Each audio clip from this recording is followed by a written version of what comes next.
In the words of the Little Orphan Annie, it's a hard-knock life. The story of the day here on Wednesday at the Memorial in Arizona was missed opportunities. There are 5 men tied at the top of the MPO division at 10 under par, with several others right behind them at 9 under par, but just about every one of these gentlemen is playing the game of what if. So many missed opportunities that it is worth noting. So let's go through these top guys and take a look at what could have been.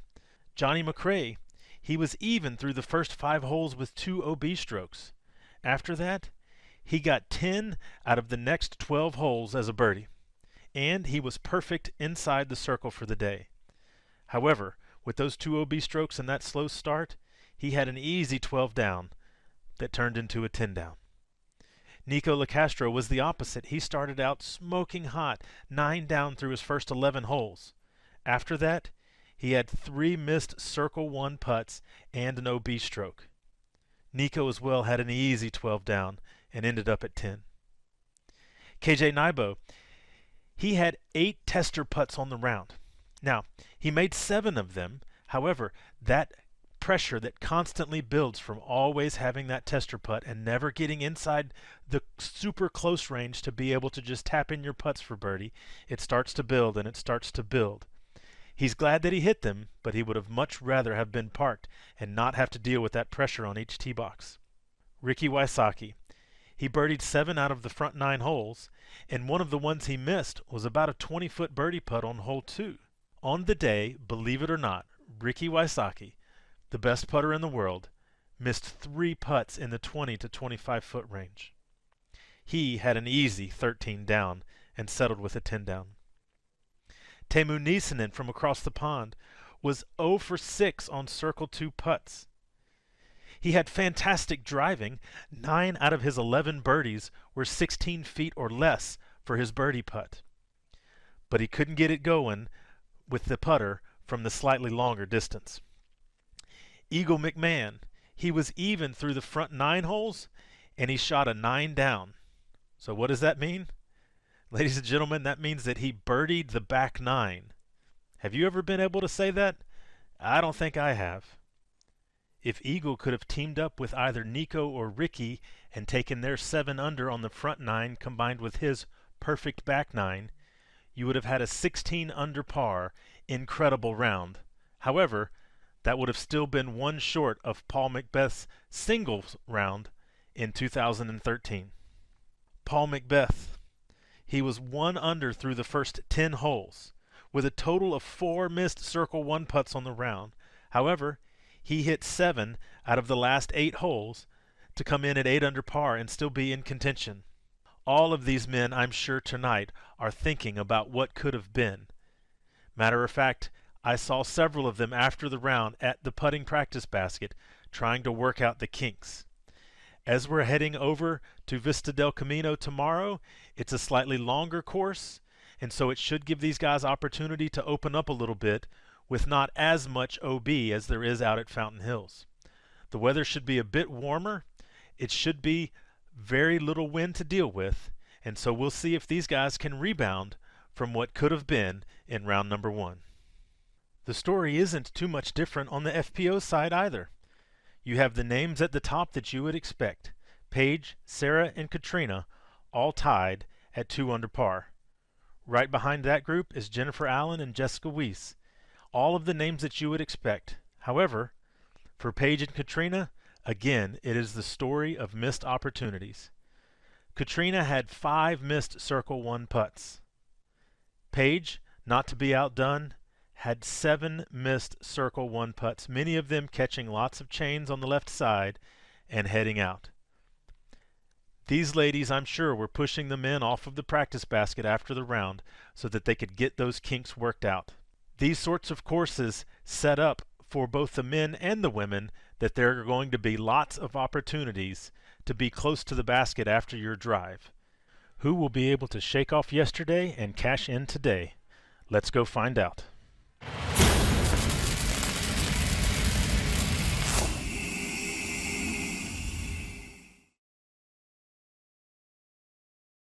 Flashlight LED disc golf discs just changed the game. The unique Disco Select feature allows everyone to choose their own color by simply pressing the middle button, then pressing it again during the first rotation of colors when the one you want appears. Or you can leave it in disco mode, rotating through the 6 different colors for the duration of your game.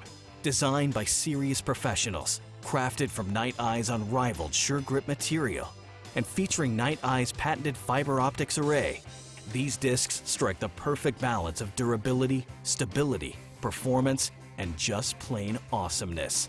With easily replaceable batteries and an uber-long life, the Flashlight driver, mid-range, and putter will shine as they blaze your path to victory, day or night. Night Eyes. Discover your solution.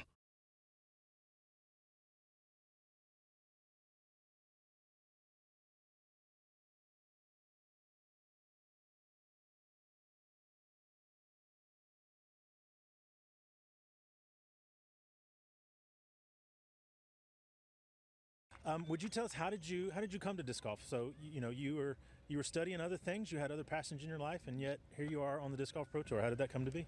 So I played Ultimate Frisbee in high school, wanted to play in college. I heard that there was an actual competitive Ultimate League, so I decided to look for one. We didn't have one at my school at Southern Miss, so I started one with a whole bunch of men that I played pickup with, and we traveled around to tournaments, and I had a tendency to put a little too much heat on my forehand, and the guys on my team decided, hey, why don't we teach you how to play disc golf? And so I would go out, they'd give me discs to lose all the time, and I learned how to play there. Took a break as I graduated with my degree, and then eventually just kind of found it after I got laid off from my first real job, and started making money doing it, and decided, hey, why not? Then I met Paige Fierce. We went on tour together. Can't get laid off from disc golf. No, my first real job. I guess you can be asked to leave. That's about it. As a kid, were you more inclined to sports? Were you more inclined to aquatic things? What was your passion before you ever came across disc golf? My parents, we had a boat, so we went boating every weekend. But my parents were also my coaches on my softball team, my sister's soccer team. So I played a lot of sports and did a lot of outdoor stuff. Our idea of vacation was going camping or going, snorkeling. So on the weekends we did that, and then in middle school and high school, my parents told me if I didn't play 3 sports, a sport in every season, then I had to get a job. So I was going to be an athlete as long as it took me to not get a job. How many kids would beg for that? You play sports or you're going to have to work. Yeah, I think it was a pretty good gig. I'm glad my parents did it because, I enjoyed it. I played softball, volleyball, and soccer/basketball. I wanted to play basketball, but I was no good at basketball. Maybe more so than anybody else that I see on tour, you seem to enjoy the travel life. You enjoy the locations that you're at, maybe more than anybody else I've seen. So what is it about traveling that really kind of sparks your interest? I never really did a whole lot of it growing up. Like I said, my parents' idea of a vacation was we went camping in Georgia. I'm from Florida, where we'd go snorkeling, 2 hours away in Destin. So I didn't do a lot of traveling. I didn't see a lot of the country. After I got laid off from my first job when I started playing disc golf, I went on a trip out west for my first time for a month, and I realized that the desert was out there, and the West Coast, California, Oregon, all this stuff that I didn't even really know existed. And once I got a taste of new environments, it's so pleasing to the eye, I kind of couldn't stop. And I like to take pictures, and hike, so I wanted to do more. And disc golf, I get to play on the weekends, and then on the weekdays, go hiking, go take pictures, go bird watching. So with that time off from disc golf, you had a time to do kind of the other stuff that you love to do. So now that fire has kind of gotten rekindled within you, and yet disc golf is now back, are you having trouble balancing that? Are you wishing you were doing one versus the other? I mean, before, so I traveled, when I started traveling playing disc golf, I did love the sport, but you hear touring pros say it all the time, you get kind of burnt out because I played 30 plus events a year for 2 years. So I'm not going to say I was ready to not be doing it, but it was kind of a needed break. After about a month of that needed break, I was checking live scoring, I was wishing I was out there, I was feeling like I was missing out. I wanted to be playing, I wanted to be competing, and I didn't realize there was kind of that fire in me that does need to be competing. So it kind of gave me a drive to work hard during my rehab so that I could come back out this year and make it work. I did have some nice time off. I got to do a lot of reading because I couldn't fish, I couldn't surf, I couldn't do anything with my wrist. So I did some reading, I did some quilting, I did, just like all my old lady hobbies. But I was ready to get back out on the road and, play. Whenever your career comes to an end, what do you look to be doing? What do you hope to be doing, 10 years from now or 20 years from now, however long that takes, or 5 years from now if you decide to move on? Where do your passions lie as far as maybe a vocation outside of disc golf?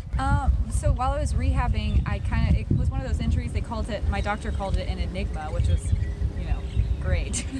But so I kind of started considering what I would be doing if I wasn't playing disc golf, because I thought it was one of those injuries that was never going to heal. I would definitely, I've always wanted to go back to school. I always wanted to be a professor. I would like to teach undergrads any sort of science. Before I started playing disc golf, immediately I was working to get my science diver certification. I got certified probably 2 months before I left, and I was going to get my master diver and hopefully work as a research diver somewhere, probably in South Florida or the Caribbean. I was trying to learn Spanish, so I might go back down that route. I really enjoy scuba diving. I kind of had set myself up where the opportunities were sort of going to be varied. I can get a job doing any sort of research in the field. I think that would be the best option right now, but I'm not quite ready to go there yet. So either school or research, I don't know. Can you say I am a research diver in Spanish? No, I was starting to learn Spanish. I can say almost nothing because I haven't visited in the 3 years I've been Yo soy scuba diver. Yeah, exactly. What do you hope to do over the next 5 years? Are you wanting to go towards that, start working towards those certifications and those jobs? Are you wanting to really grind in disc golf and see if you can take down your travel companion? Or where does your, when you're lying in your bed at night, kind of dreaming about what's going to happen over the next couple of years, where do your thoughts go? Well, I always, ever since I graduated, and started traveling a little bit, I always kind of saw myself doing I don't want to say alternate lifestyle, but I don't know if I would be really settled doing a 9 to 5. I know I could make it work, but I have a little fire in me that kind of needs to be moving all the time. So, thinking about settling down and going back to school, and going to a 7-year grad program or going to a daily job kind of makes me feel a little bit icky. I know I would enjoy it. I know I could make it work because I like to learn so much, but I think my dream is more just making the way that you make money something you enjoy. And I enjoy disc golf immensely. I don't know if I would say that's my number one dream, because my dream was to be a marine biologist since I was 5. But it's, your dreams change as you get older, and I think right now I really, really, really love what I'm doing. I love the community. I love seeing the sport grow, so I want to kind of keep that with that right now.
Hello everyone and welcome back to the 2018 Memorial Championships presented by Discraft.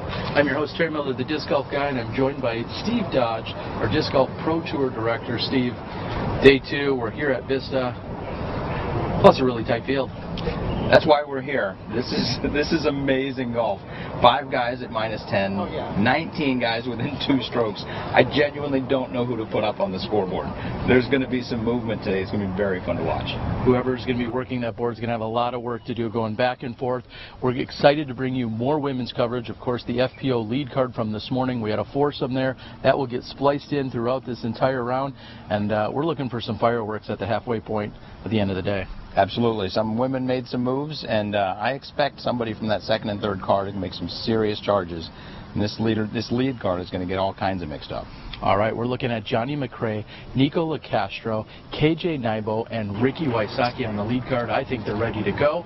We're ready for you to watch. Stay tuned. You're watching Live Disc Golf on Smashbox TV.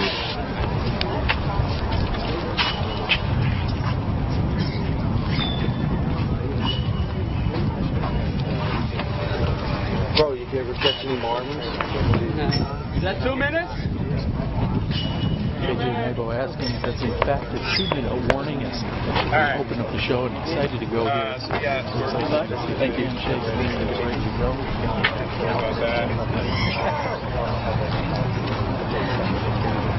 Alright guys. You ready? You got everybody in attendance here? Alright. Take care.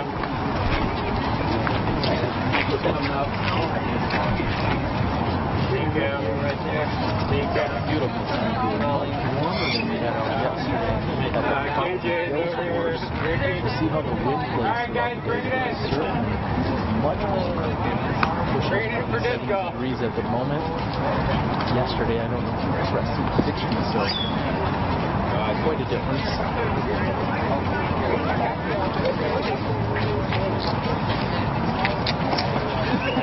It was so fun. It's so true, yeah. Place here. Ricky Wysoki's making his way to the tee. Players to see a number of players actually have just come off the course for their runners. Alright guys.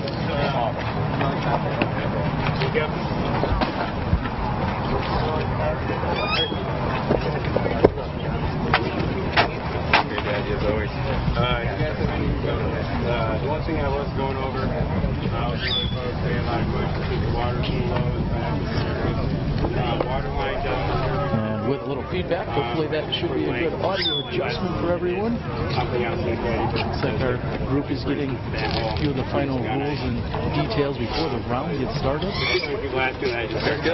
Lots of familiar faces here with Johnny McRae, Nico LaCastro, KJ Naibo, and Ricky Wysocki. Feeling good? You ready to get at it?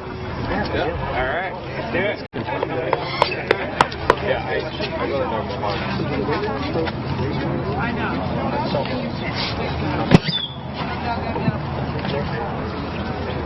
All right, folks.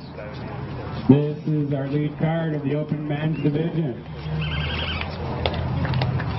Starting us off, Johnny McRae.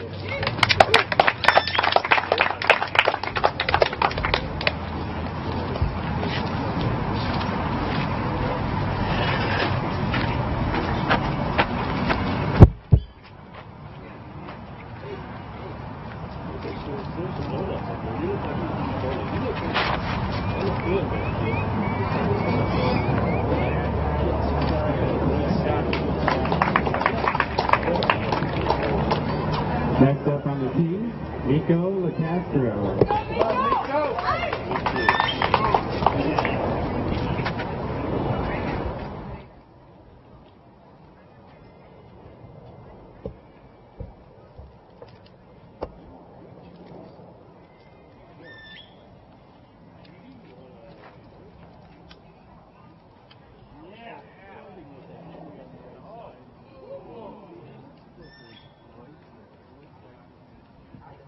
Next up on the team, KJ Naibo.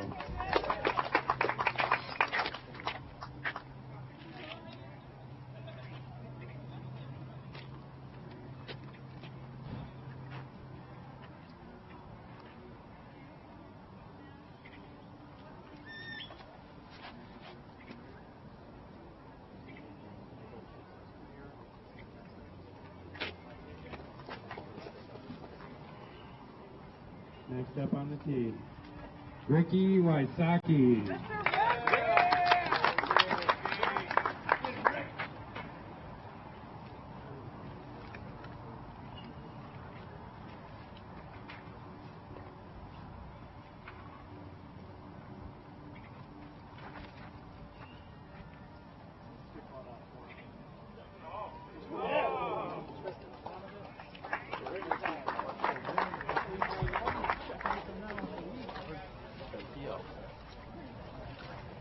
Here we have round 2 coverage of the Memorial Championships presented by Discraft. This is your female pro open division.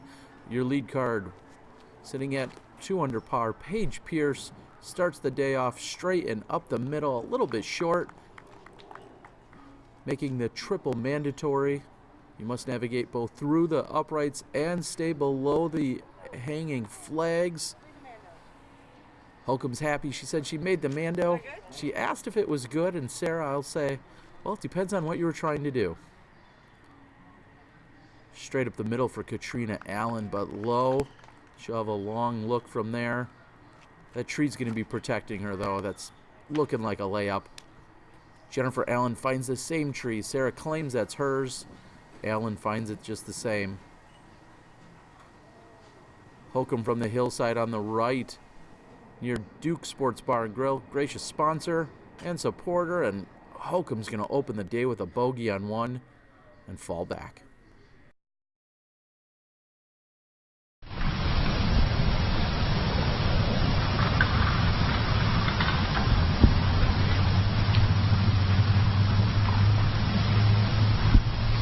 Nicola Castro lining up his options here.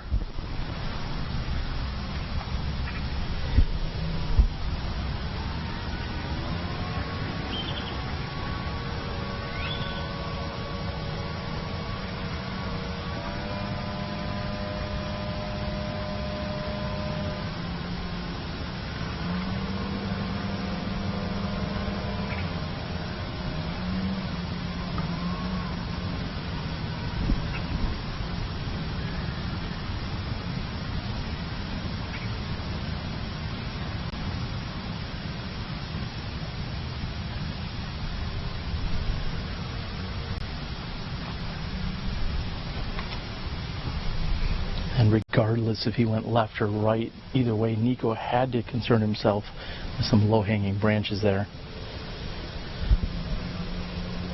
Working on a little of that pace control for the group as well.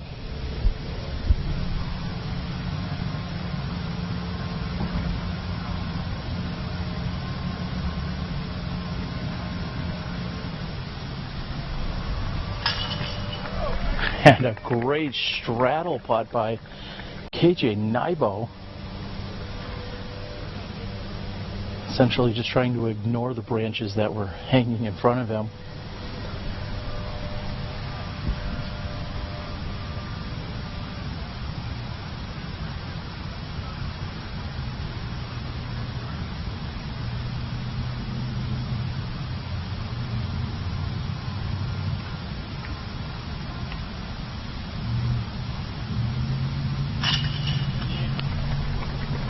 Great putt by Johnny McRae. Opens with a birdie. Rick's looking to do the same.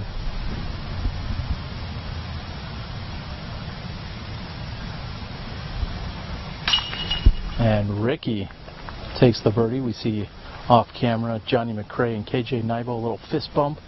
Some good vibes going here. Ricky with a sigh of relief gets that first birdie, and Nico will tap in for the par. We'll see you in a few moments from hole 2.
good. Yep. Yep, thank you. We're good.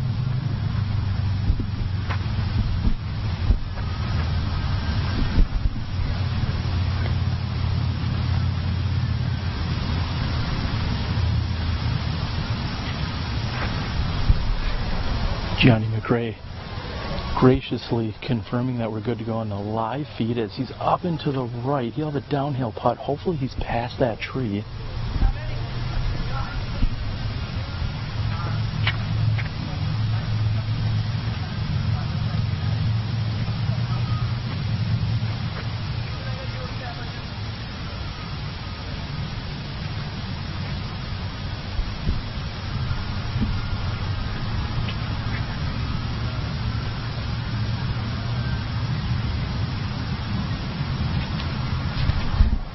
KJ Nybo with the all too obvious hyzer approach. I think we're going to see that from all three. Just past the Coots or something that were up there. And a breaking news that Nate Doss has in fact withdrawn from the event.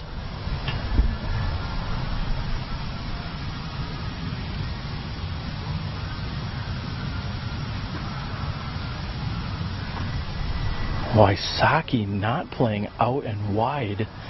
That looks like a misfire for sure by Wysocki.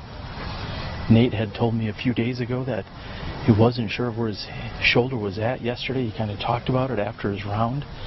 And I see him walking down the pathway at the moment. Nate Doss withdrawn from the event. This is Nico LaCastro.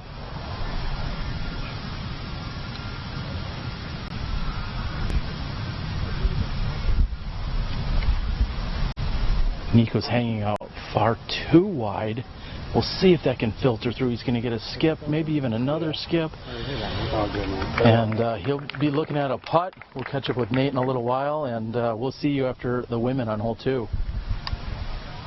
After giving up the stroke on hole number 1, Holcomb immediately finds herself tied for second, along with Jennifer Allen.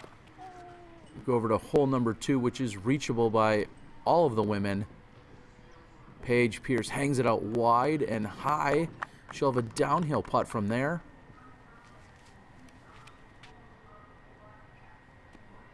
Playing the high, wide hyzer with a little bit of skip at the end seems to be the right play. And in a very similar spot, we find Katrina Allen.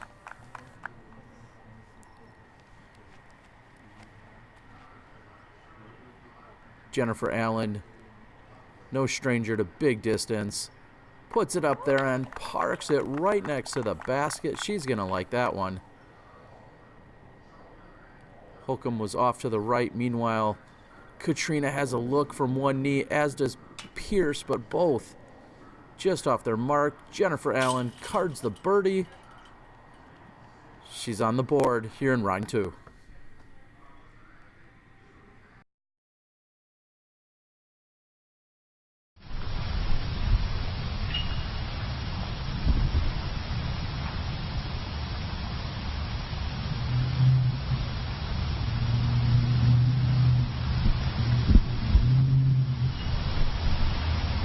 And Wysocki from way out near Circle Ricky, as we've deemed it here.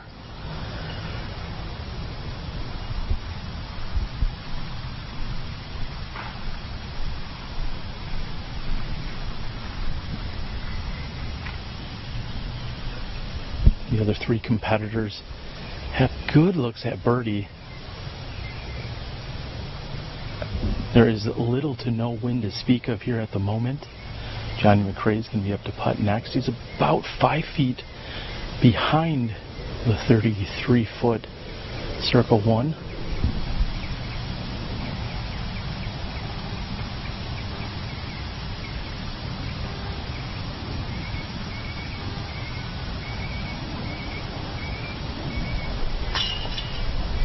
Left side chain for Johnny McRae. Good look at the birdie, but just high and left. KJ's inside 25 feet, maybe 18 to 20.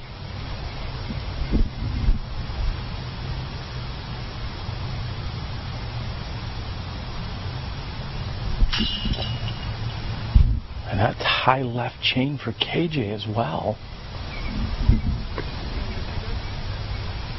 KJ asked if he can just clear out. Nico gives him the okay.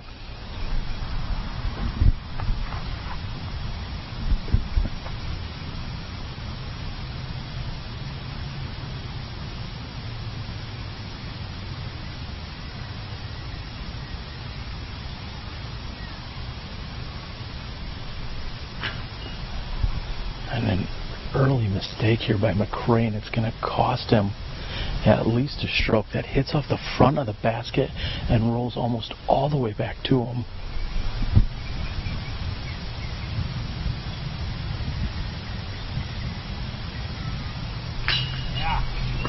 Great focus by McCray. Not the start he was looking for here on hole number 2.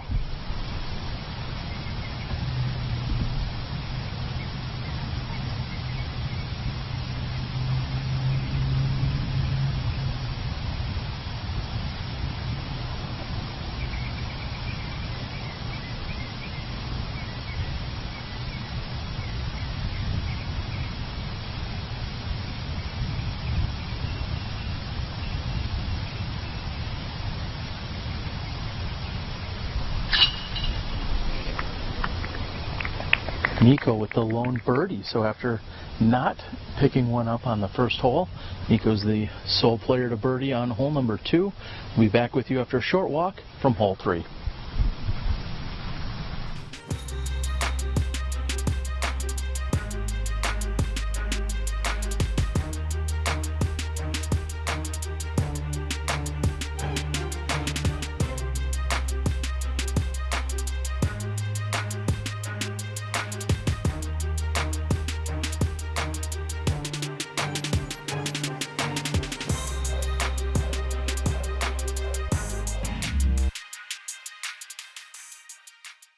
Hey there, everybody. I'm Steve Dodge. This is the Next Generation Tour. If you didn't take the Next Gen Tour seriously, you definitely should come in future years because it's only going to get better. Yeah, man. Let's do this, guys. They're up-and-coming superstars. Go to a local level, then you qualify for your regional level, then you qualify for a national level. The prizes get bigger, and the pressure gets tougher. I just, I get goosebumps thinking about it. It was a really, really good time.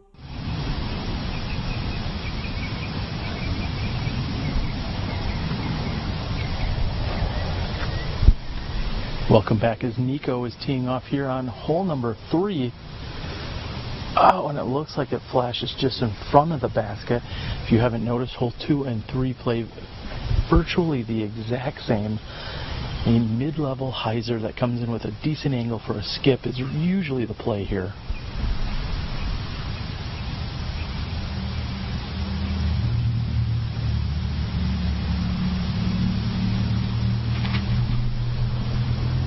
A little bit more height to it, but a good looking angle by KJ Nybo.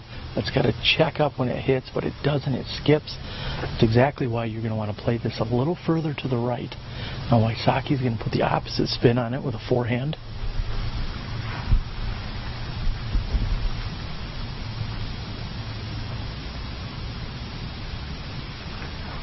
Wysocki trying to avoid really just the one tree that's on the left side that shouldn't come to play. And he gets a great bounce off the hillside that actually kicks him backwards, getting an extra 5 to 8 feet.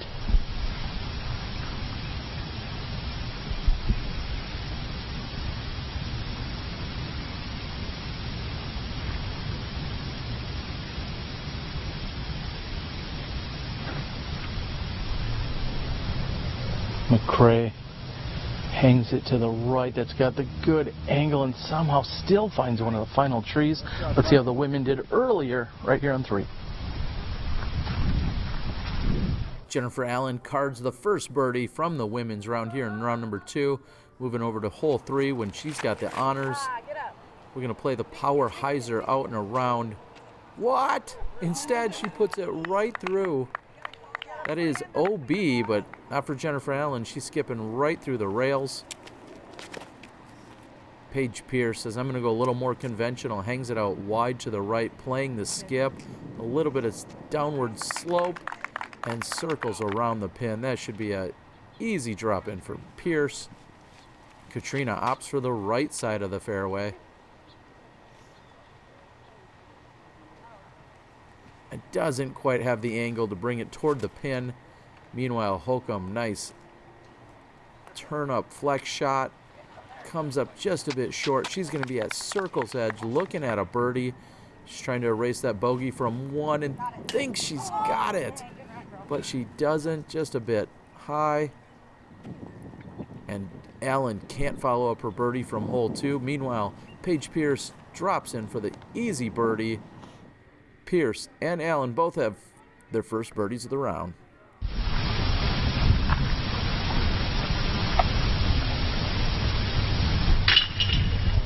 Center chains for KJ Nybo, easy birdie. Looks like all of our competitors are inside the circle. We'll have, of course, have more of an update about Nate Doss. He had confided in me a couple days ago that he wasn't feeling the greatest with his shoulder, possibly an old injury. He talked about that yesterday. Ricky cleans up for the birdie.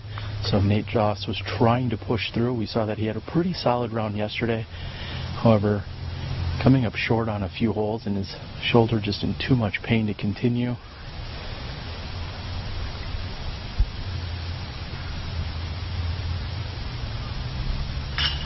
Very unfortunate to see, of course, but Nate had told me also a few days ago that if he were to withdraw from the event, that he would like to find himself co-commentating with me, so we'll gladly take him, and I'm guessing we're going to see and hear from him soon.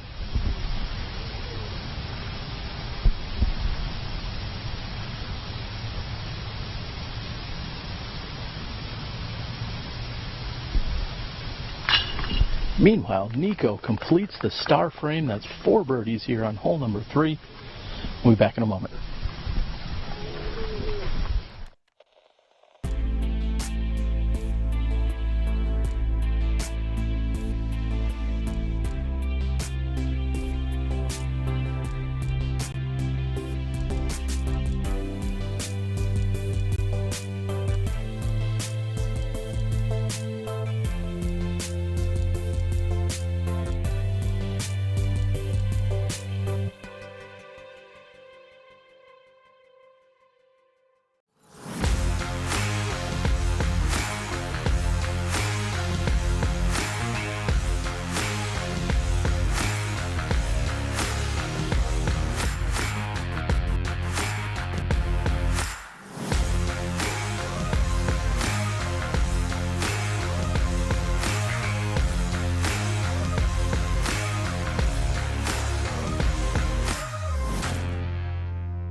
Castro taking the wide right side route, and it looks like that may have skipped up and over the OB wall.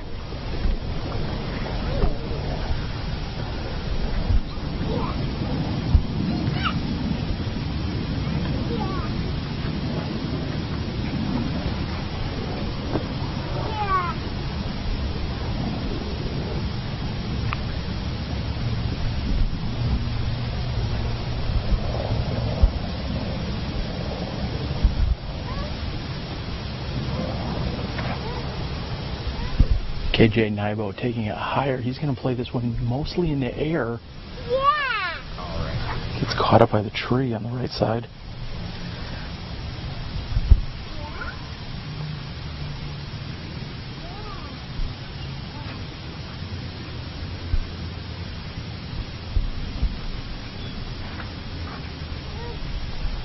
Nico with a very similar route from what we saw from Ricky. Or correction, that was Ricky with a similar route what we saw from KJ. I really don't have it together here, Nate. We're going to bring Nate Doss on in a few moments.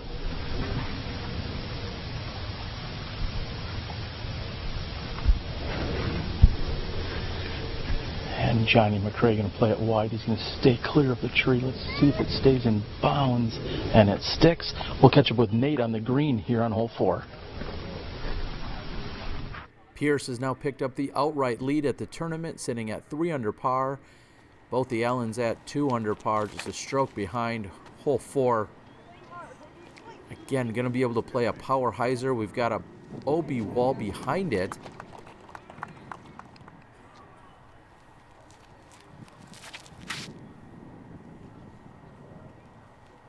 Katrina low and skipping toward the pin. She's going to have a long look at birdie. Sarah Holcomb's going to opt for the left side fairway. A little bit more room over there. Stay clear of the light post. Play the skip. Similar result. I don't know if that was worth waiting for. Katrina's got a look at birdie, but just comes up short. Little extra shot of espresso this morning might have done it for you. Meanwhile, Paige Pierce is lining up what will be her second birdie of the round. She's 2 down through 4 holes. She's got 2-stroke lead through 4.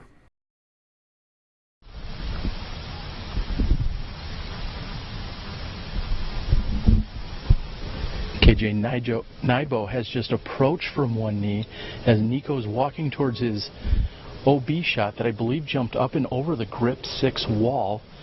And in a very strange and unusual and unfortunate turn of events, I've got Nate Doss joining me here on the mic. Nate, everybody wants to know what exactly is going on. Well, Terry, it's as you said, it is unfortunate. I've taken one of my first and only injuries of my entire career. It actually happened back at the USDGC, and just over the winter just didn't heal right, and took a couple of setbacks. Coming here hoping I could compete, but it's just too much. And I'm not here to just play. I'm here to win, and I didn't see that happening anyways. But I'm excited to be able to work with you and talk a little disc golf, and hopefully watch these great players do their thing. I'm looking forward to it, I guess. Yeah, I can't imagine the mix of emotions. Such a huge event, one that, of course, your lifetime sponsor has been supporting for all of these years, as we're watching Nico line up for his par save. And he's done just that. So on a scale of 1 to 10, where would you say your pain level is at the moment? At the moment, it's like a 3 or a 4, but every time I threw it was a 12. So, I was basically trying to just manage the pain. I knew that it was gonna hurt. It was just about how badly. And I think this is a good lesson for a lot of the young players out there. Let your body tell you what's right and what's wrong. At this point, I have no timeline. I have to go see somebody about this. I got a few things scheduled for when I get back to Oregon, but we'll figure it out, and hopefully I can come back stronger and better at the end of this process. And not sure how that came out on Johnny McCray as he was looking to line up his birdie. Ricky is just a few steps inside where McCray was. And no problems for McCray.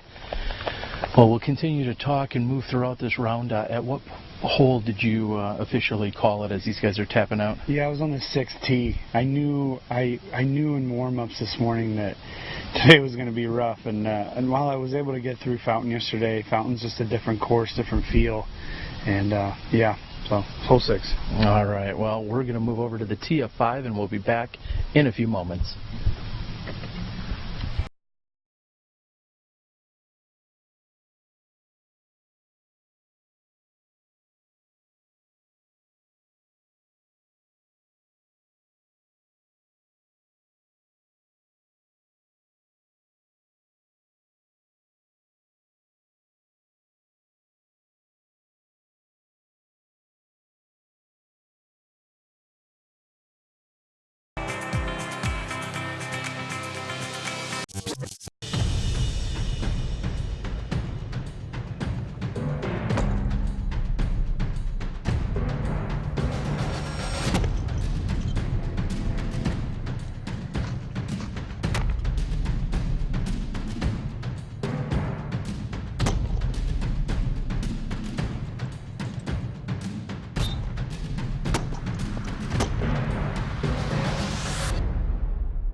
Wysocki with a early release. We'll see if that's going to flip up and over on him, and maybe he was playing a little of that hyzer flip. There is a mandatory tree on the right side. You have to make sure you navigate left of that.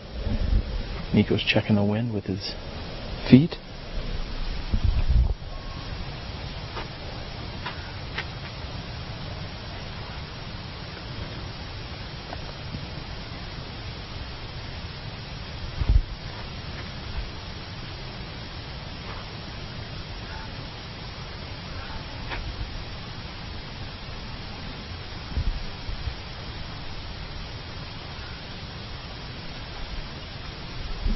Nate, I know Nico's been working on his forehand, but that's a pretty bold move here. That's a very curious play. You know, I mean, he threw a nice shot there, but, you know, it just seems a little risky when a backhand straight shot just is kind of the play here for all these guys. When they brought in the mandatory, it really made this hole actually a lot better, I think. A little bit more technical.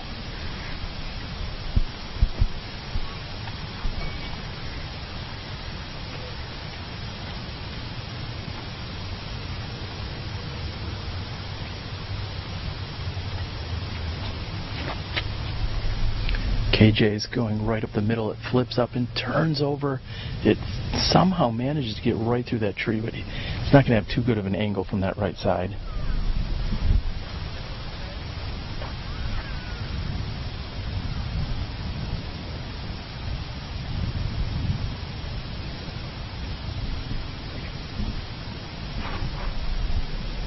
McRae's also flipping up, but not quite enough. He's heading toward the wall in the OB. We'll see if it stops.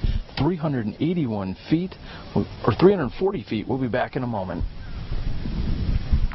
Pierce out to a two-stroke lead, sitting 2 down for the round. The only other woman in the top 10 sitting under par at this point is Madison Walker. We'll see what kind of charge she can make. Hole number 5 features a Mando on the right side. Players must go straight up the middle, looking for that Mando tree, and Jennifer Allen nails the Mando. She falls to the left side of it. No penalties, no problems there. And Katrina Allen says, I can hit that too. Same Mando, same tree. We'll see if Holcomb can avoid it. No, Holcomb's going right for the tree. Looks like she gets in front of it though. She passes the Mando successfully. She'll be off to the right side. We'll see a number of very safe approaches. Meanwhile, Paige is looking to bring up her 3rd birdie in a row, and that's off the mark. Misses wide right. She's got a little work to do. This is leaving herself a tester to this first elevated basket. Paige Pierce, no problems. Still remains at 2 under par for the round. Extends her lead. We've got 3 other women, all for the cleanups. Sarah Holcomb approves. I'm guessing there's a backup on long, par 4, hole 6.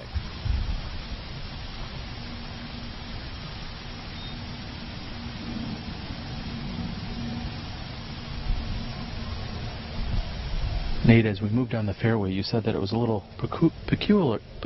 Wow, I'm going to skip words today. I'm having a hard time. Yeah. It was weird to see KJ Nybo ripping a driver here. What did you think of that shot? Yeah, I mean, I think KJ was just trying to do the soft flip up. I mean, he's really good at that, but you know, I think one thing we need to notice here is that the wind is basically completely stopped, and back at the tee it was blowing, you know, it was blowing a good 12 to 15, so we're going to see a lot of kind of gusty winds today, I think, and that might adjust some of what the players are doing. The winds have been relatively low throughout. We felt no wind on hole 1 and just a little bit on 2 and 3. As you said, a slight headwind as they teed off, but it's very calm at the moment. Nico's found himself inside circle 1.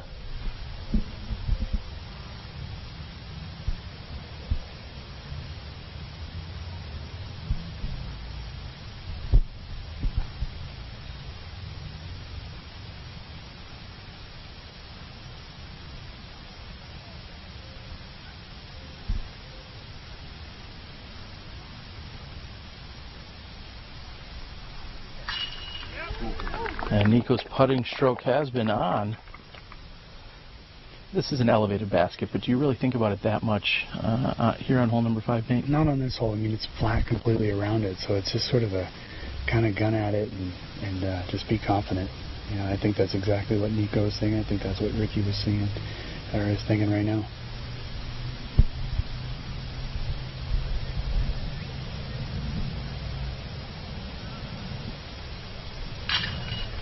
And no problems for the long arms and extension of Wysocki.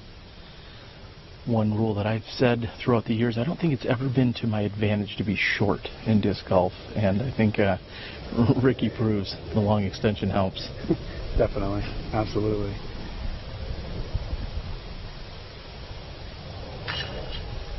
KJ for the cleanup. This is going to be a tricky putt for Johnny Mac coming back. The tree it is going to affect his stance, I think. It's not that he's that far away, it's just that he's going to probably have to straddle to his right, if I were to guess, from our perspective, but might look like maybe he does have enough of an angle there.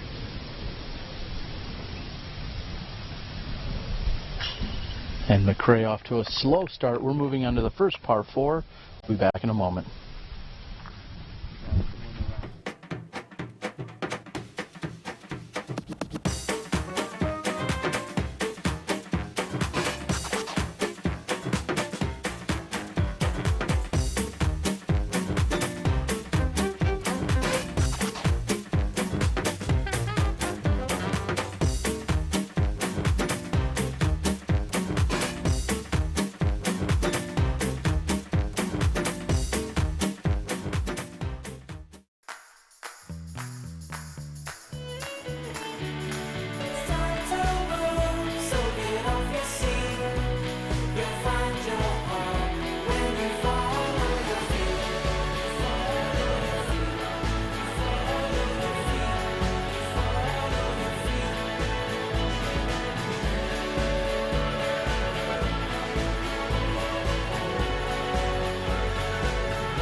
And welcome back. We are here on hole number 6.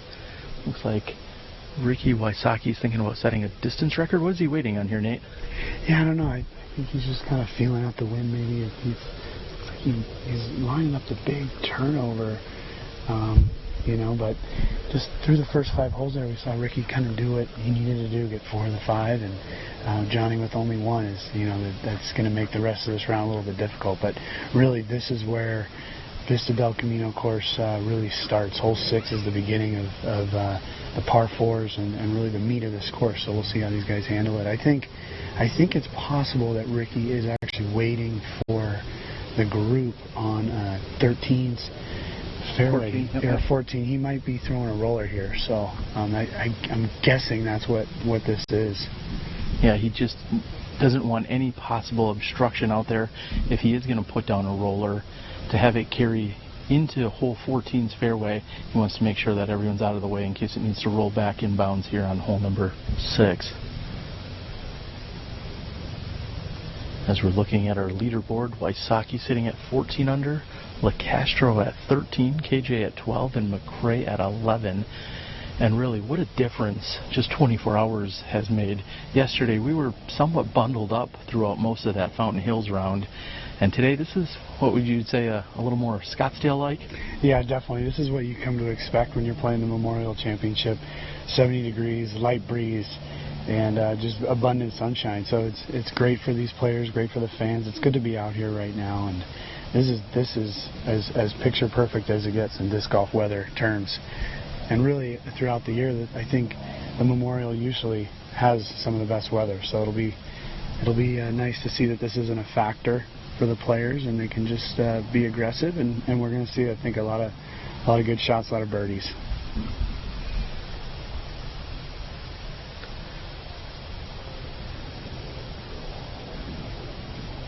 Wysocki's roller better go at least 650 feet, or I will consider this weight not worth it, Nate. Yeah, I mean, I saw Josh Anthon in practice throw a roller about 100 feet from the basket. It's incredibly risky, but, you know, the risk is maybe worth the reward on this one. But we'll see if Ricky can make it happen here.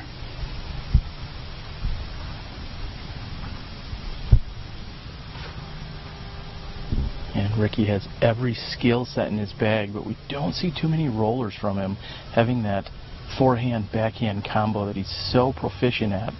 And that flirts with the OB line on the right side, but he's come up on the good side of the OB line. That's a pretty big pull. Yeah, I think the fear a lot of times throwing a roller on this hole is you don't want it to go left, but you also don't want to go right. But I think, Ricky got a little lucky. He's going to have a great line to the pin down the OB line and there on the right side. So it worked out for him, I think. I'm calling forehand approach. Nico looks to be setting up for a similar shot. I think this is going to be a backhand roller.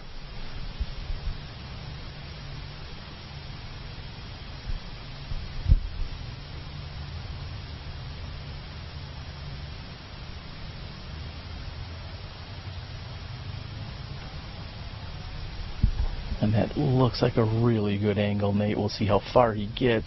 I think that's a little straighter than what we saw from Ricky.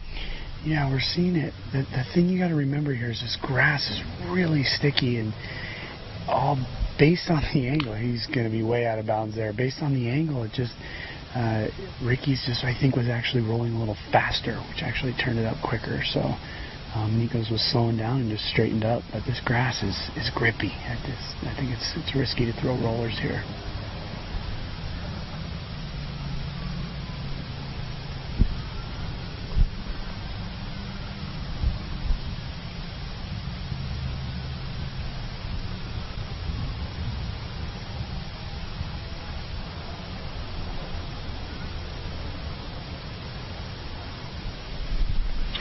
That is a perfect shot from KJ. That is exactly what you want to do. He took the nice tight line between the eucalyptus and the pine tree, and he's going to set himself up for a good look at birdie on this difficult par 4. Really, again, I think it's curious to throw the roller, but sometimes it works out. You just get it up there, and if it's safe, you might be able to get it. Let's see what Johnny's got. Johnny keeps it in the air. It's turning over and finding one of the trees on the right side. Gets all the way through them. We've got a long walk. We'll see after the women open up on hole number 6. The women can enjoy a little more sunshine after a backup on 6, as Paige Pierce is 2 under par. Jennifer Allen 1 under par for the round. This is a par 4, and Paige Pierce playing that right side route, looking for the fairway, but gets hung up. She's robbed of a great shot there. Jennifer Allen sheds a layer so that she can unleash a huge drive. Plays that hyzer out to the center of the fairway. That's in great position. Katrina Allen opting for the roller, but keeps it just a little bit tight. It turns over too quickly. That's heading toward OB. She'll stay out of bounds, but she's really close to that wall. That's going to be a difficult approach shot from there. Sarah Hokum takes the path with less resistance, fewer trees, out into the center of the fairway, in really good position with her approach shot. She plays the turnover, still looking for center fairway. Finds one of the protective trees. And Paige Pierce might not have enough distance to get there, even though she throws a great shot. Plays the skip. Katrina Allen uses all of her allotted 30 seconds and ultimately goes with the standstill, patent pending release. And Jen Allen's got some room to work with. It gets tighter near the green. We're going to catch up with some putts on the green after our gentlemen throw their approaches.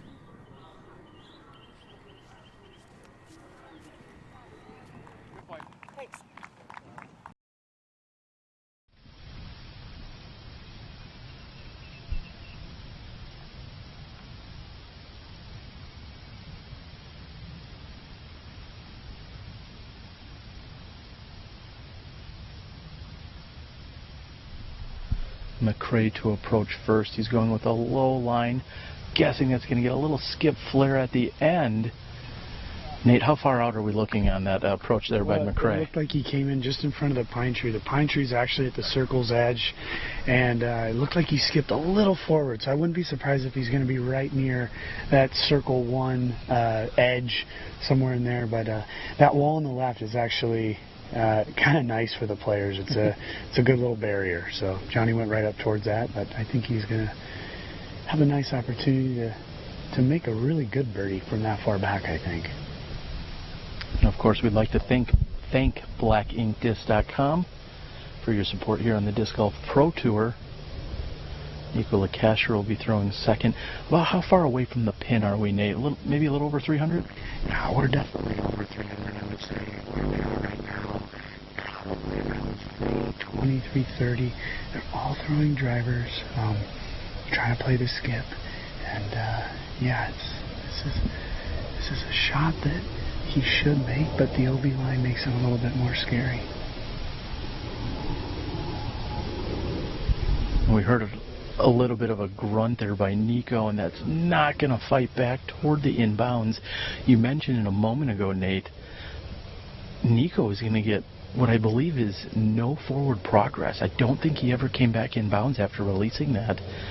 And he's going to essentially be throwing from right where he was. That's a huge mistake. Yeah, I mean, it looks to me like Ricky's going to actually line up and throw.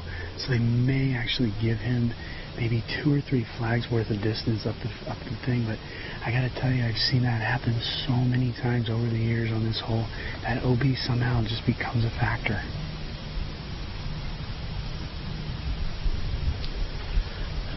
And Wysocki also keeping it low. However, he's going to find the inbounds. And tough to see exactly where that finished. Did you get a good eye on that? Yeah, he did. He actually hit that pine tree, which, as I said, is right around the circle's edge. So he's going to be probably just outside that. But for Ricky, I think we've come to expect him to make that stuff. But I think that was a little bit of reaction from what he saw Nico do. He went more overstable, kept it left, and see if he can convert.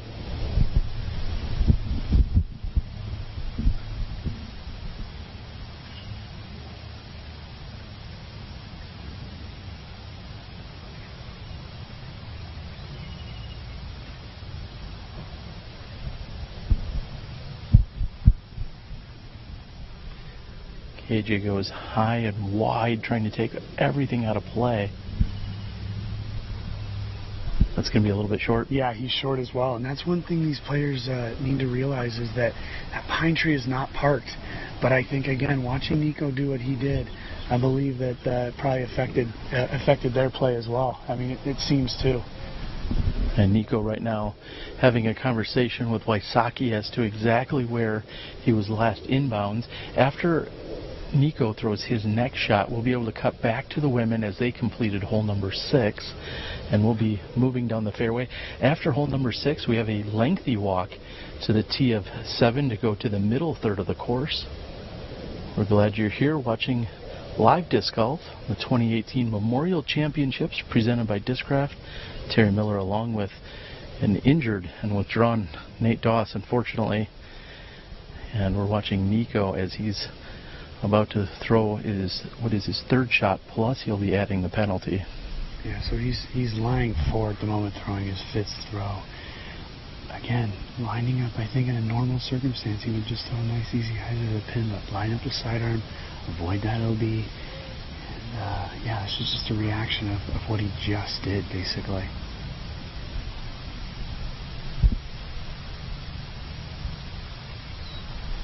Nico opts for the forehand. And not quite the finishing skip, but he's still on the green putting. We'll be back with you in a few moments after we catch up with the women on hole 6. Approach shots have come in to hole number 6's green. Katrina Allen trying to save her par, but lifts it up and over the basket. She's got a little comebacker. That one she puts in. She's going to card the bogey 5. Thank you to blackinkdisc.com for your support here on the Disc Golf Pro Tour in 2018. And the rest of the women, before taking the long walk over to hole number 7, they're all tapping in.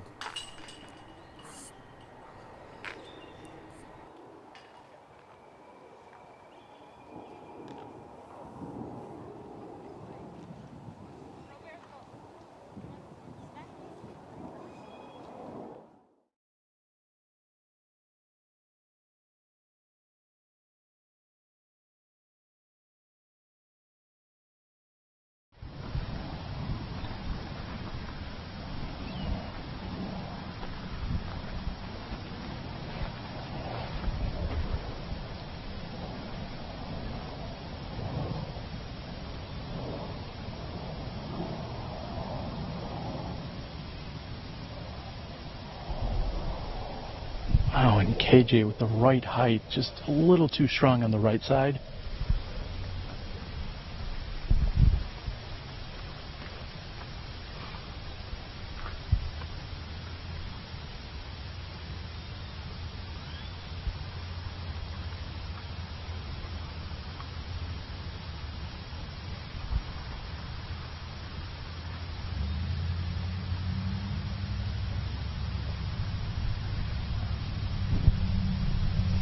Yeah, definitely. You know, Ricky missing that putt is a big surprise, but as we said back in the fairway, we knew these shots were short. I'm really surprised about that, especially with the conditions, but, you know, again, coming off those first 5 holes, I think it's, you know, they got to get into the flow of these par 4s now.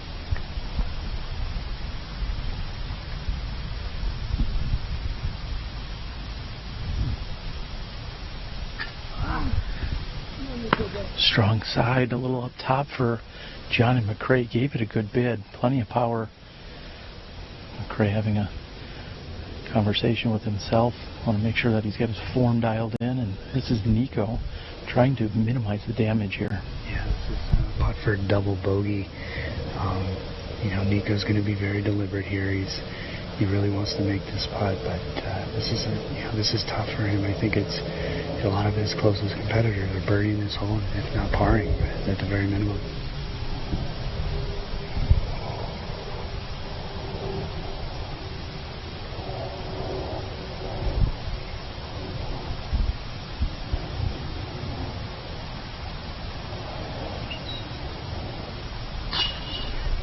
No problems for Nico as he was putting. I was trying to think, do we see a more frequent change in Nico's hair or in his putting style? Both of them, any given weekend, both work for him very well. It's just a matter of which is going to show up on which weekend. Yeah, it's kind of like a mood ring. You know, we really know where Nico is based on his putting and his hair, but he looks, you know, he looks like he's ready for a battle. Yes, we have seen Nico already traveling internationally this year, playing against Philo and others in Thailand. And as we're waiting on the rest to tap out again, we have a very lengthy walk. We're going to reset. Excited to be bringing you the middle portion of the course in just a few moments. You're watching live disc golf here from the 2018 Memorial Championships presented by Discraft. We'll see you in a few.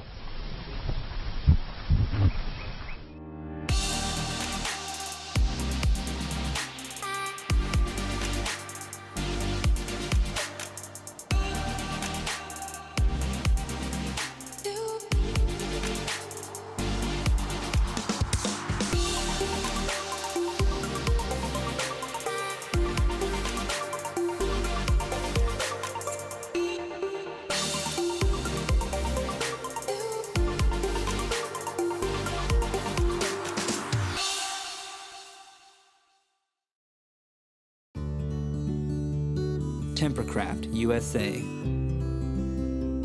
Double wall 18/8 stainless steel construction keeps it cold while you're hot, keeps it hot while you're cold.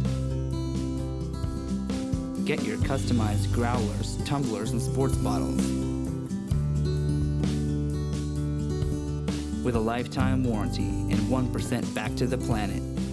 Tempercraft USA. Temper your thirst.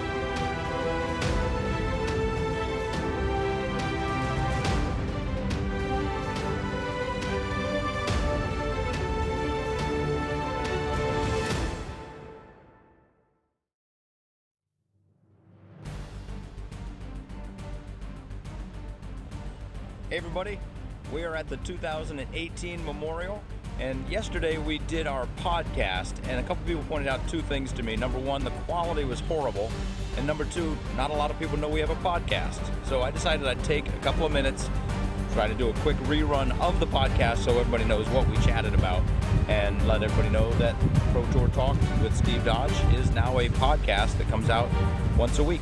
So here we go. First off, I thank the crew that helps to put this whole thing together. We've got some amazing writers, and those guys have been doing a fabulous job, and it all started yesterday.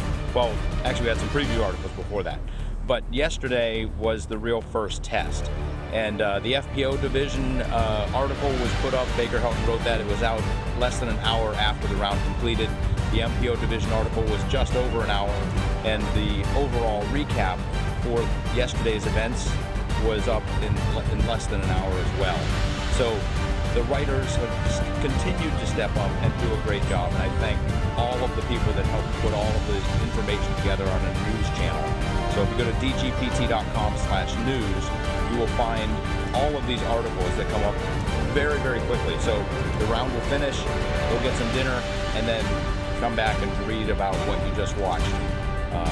I thank these guys so much for putting in an amazing effort every time. The other guys have stepped up. Terry Miller stepped up, and Smashbox stepped up. They filmed and edited the women's coverage, put commentary on it.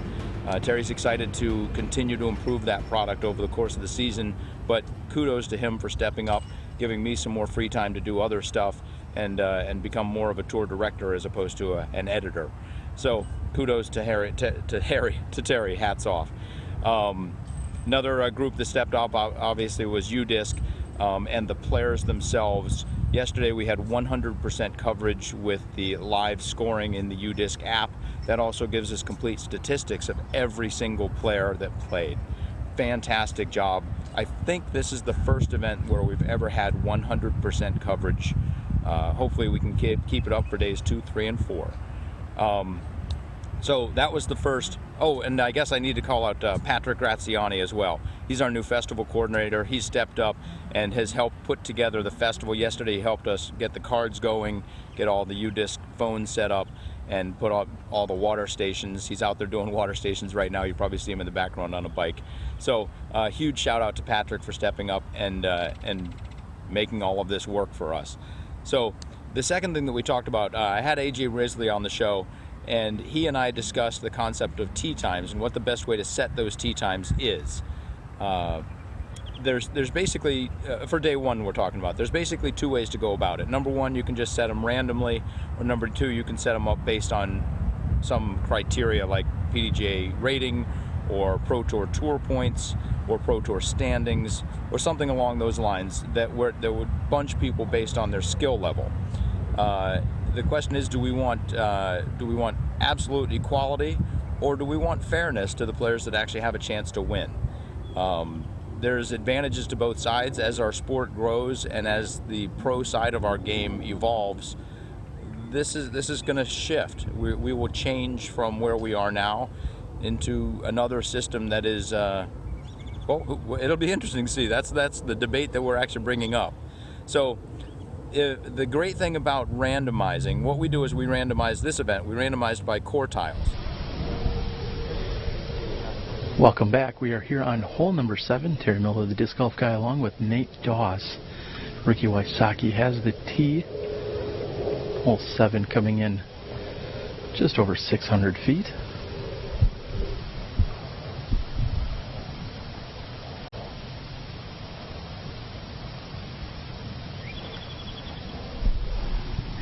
We see Ricky's disc in the air here. It's perfect. I mean, that's exactly what you want to do. Play it right, let it get back in the middle.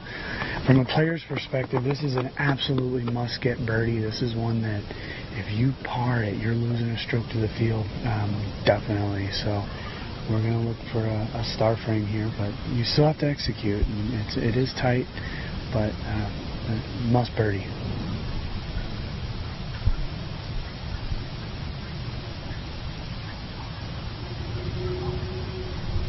And as we watch KJ's tee shot flip up nicely, that's fading a little bit tight and left. Hopefully he'll be past most of the obstacles, those trees. We're also noticing that Simon Lizotte is perfect 8 through 8 here during the second round. He's making a charge.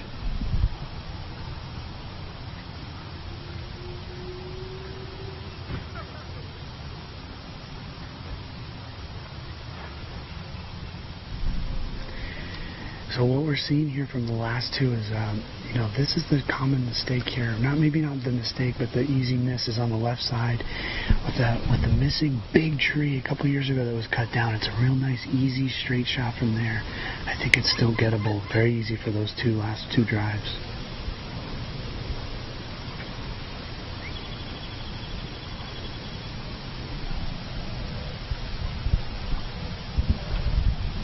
Funny to think that 645 feet should be a birdie all day.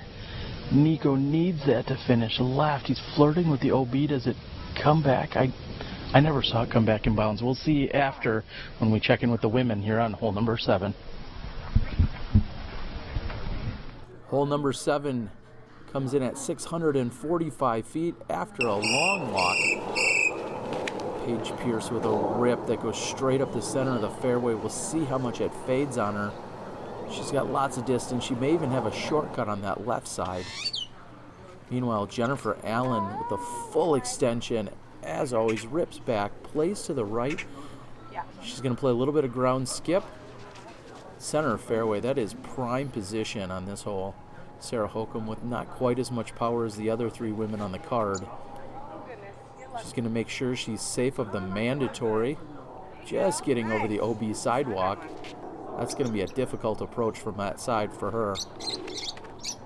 And Katrina, low level, compact, ripping straight up the middle and puts herself in great position. Jennifer Allen from that right side fairway throws her approach shot. It's coming in and lands just 15 feet short of the pin, setting up nicely for a 3. Paige Pierce able to go with a turnover mid-range, which most couldn't do. She's under the pin. We'll check in after the men's approaches.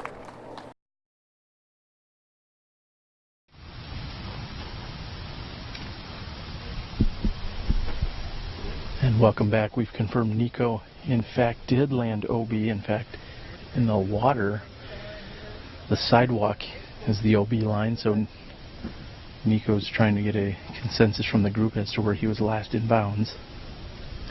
Yeah, a couple of things here. There is actually a little bit more of a headwind than we felt at the tee in the fairway, but still I think Nico, maybe a little bit fired up from that last hole. Tried to get so much D off the tee. I just don't think he needed to do that, and this is sometimes where it can compound if you don't just calm down and make the shot you need to throw.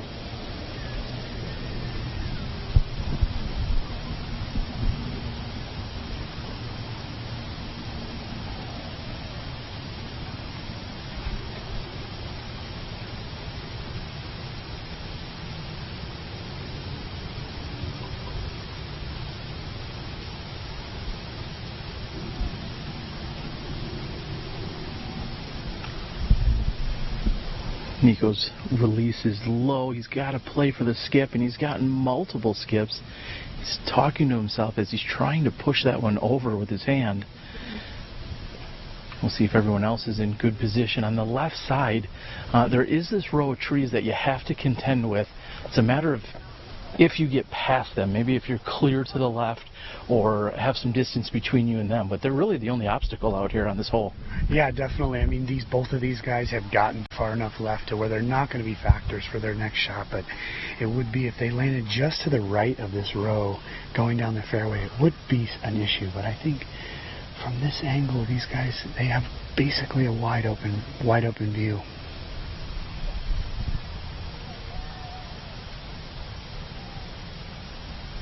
And McRae has to worry about his footing, and I'm sure that came into play. Looks like that hung up a little bit high and left. Yeah, we're seeing a little bit of frustration out of both Nico and Johnny. I think, again, this courses can get you, those first 5 holes really somewhat determine how the round's going to go, and those two guys, John had a rough go, but he's not out of it yet. He just needs to stay focused and pick up a few birdies out in this corner, and I think he'll be fine. But let's see what KJ's got. Really, this is all about distance control. KJ able to go with a standstill even though he's on the side of the downward slope. And it looks like he's handled it nicely. He's going to be just left of the pin, and that should be an easy tap in for birdie. Easy birdie, that's exactly what he was looking to do. After Wysocki throws his approach out after his perfect drive, we'll be able to check in and see how the women's lead card completed hole number 7.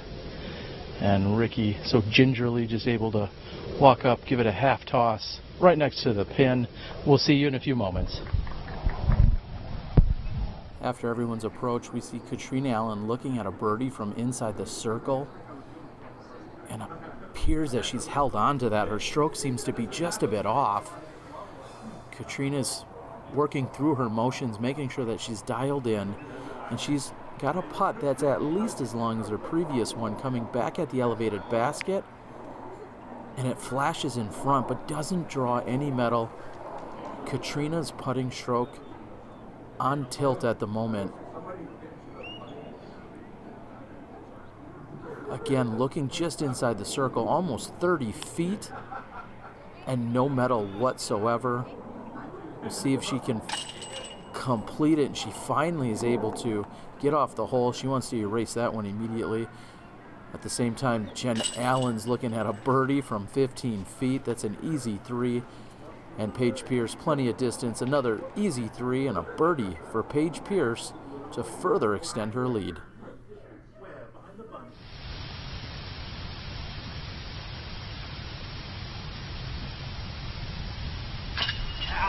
And Johnny McRae, who was expressing a little internal frustration as he was walking down the fairway, gets to his circle, outside circle 1 putt, and a little anger, but he still wheels it in there. Yeah, knowing Johnny, he uses that as motivation for himself. I think, he just fired himself up and he made that putt. I think we would be questioning if he missed it, but he's just fine, got his birdie, and he'll move on to the next one.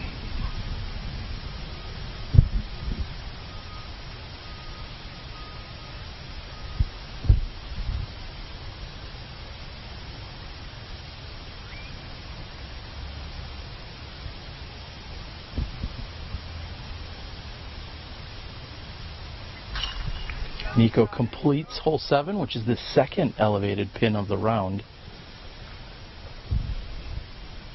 As you said, this seems like a must-get birdie for players of this caliber. We've seen both.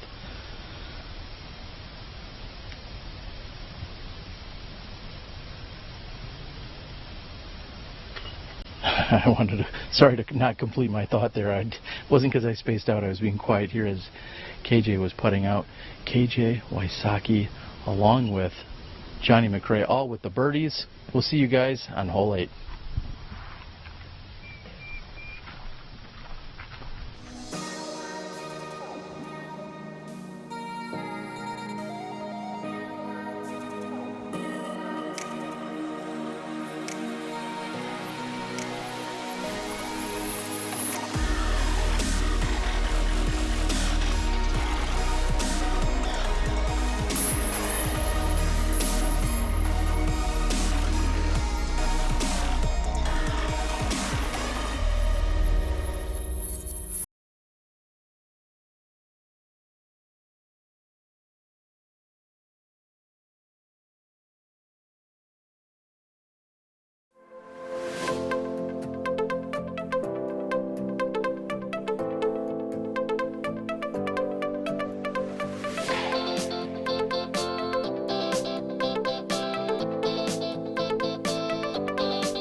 These are the top 5 approach shots from the 2017 Memorial, presented by Discraft.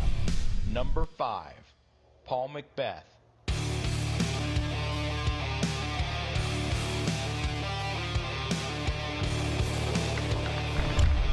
Number 4, Cale Leviska on the par 4, hole 7.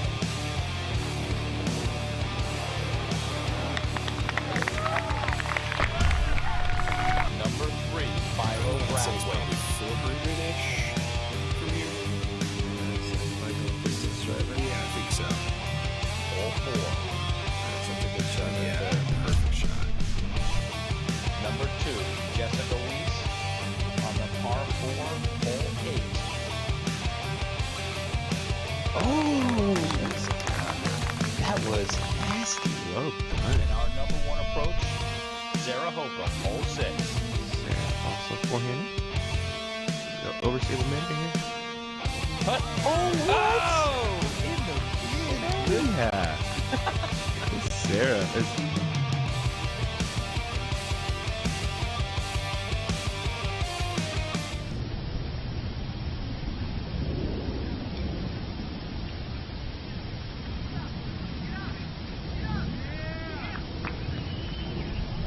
Welcome back to hole number 8 as Ricky Wysocki is throwing directly at Nate and I. And it does stop short of the OB sidewalk. Over the water, circle 2 putt. That's not too bad here. No, it's not horrible. I would say that, again, with these conditions, they really want to try to be locking this one in. It's, we saw Ricky just throwing a putter there. The wind's a little bit just over their right shoulder. Or actually over their left shoulder. But anyways, yeah, I think that they want to be inside the circle here. It seems like they're all going to go straight at it. Somebody wanted to get really creative. They could go with a big power hyzer, but as you said, Nate, straight at it is the route. KJ's done just that. He's looking at about 25 feet, just past the basket. This is a mid-range shot for players of your caliber, right, Nate? Yeah, definitely. And just so people know, throwing the hyzer, it's more of a full rip. When you go straight at it, it's all about distance control. I believe that's a putter. That's OB. And that is out of bounds. One of our gracious spotters / volunteers out here on the call, and that is a red flag for Johnny McCray. And Nico is lining up exactly what I was just talking about. It looks like he's going to go with the power hyzer shot out and around. We see Nico throw a lot of flex shots, a lot of shots that kind of turn over right out of his hand and then finish back to the left. Maybe he just didn't want to go up the center with a straight shot, so he's going to have to rip a pure power hyzer out and around. Yeah, sometimes it's just how your eye sees it, and this is a good shot. It really is. Today's wind is just fine for it. And it's a full rip spike. Yeah, perfect. That is perfect. We'll catch up with, actually we'll wait for just a moment and see where Johnny McCray has to throw his next shot from. Of course, we'll be checking in with the women's lead card as these guys move down the fairway. It looks like McCray's throwing from the tee.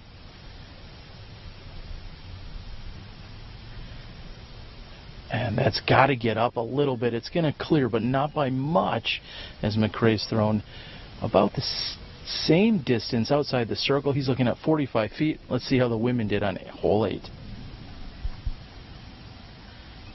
Hole number 8 is up next as Paige is looking at 5 under par, 3 down for the round. This is my favorite hole on the course. She pulls it to the right. It could filter through, sneak by, and it doesn't. She finds herself in the water. She'll be throwing from where she was last in bounds. Jennifer Allen's looking for a little help. That's hanging it out wide left and not going to find land. She'll play from where she was last in bounds. Meanwhile, Katrina Allen says, I'll just throw up and over all the trees. That is a crusher route that most couldn't even think about doing, and puts herself on the green. We'll see if she can clean up her putting. Meanwhile, Jennifer Allen with the standstill approach, trying to save the bogey, puts herself in great position. Paige Pierce also puts herself in position. Looks like she's going to be saving the bogey. Robert the Hare McCall's on the bag. And Katrina Allen finds her putt, center of the chains in front of the gallery. She's looking to turn it around as we're moving over to hole number 9.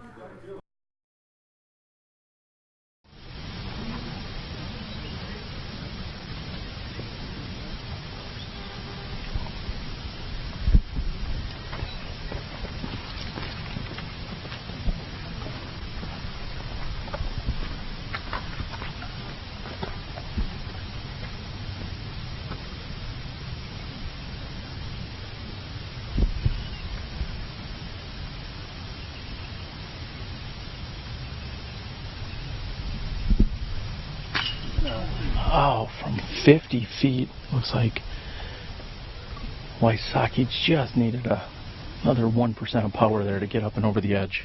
Yeah, definitely. He's a little frustrated, as he would be from that distance, but really that's a bonus putt for him. I think really he should have been closer off the tee, I think, definitely with these conditions, but you know, it's not the end of the world.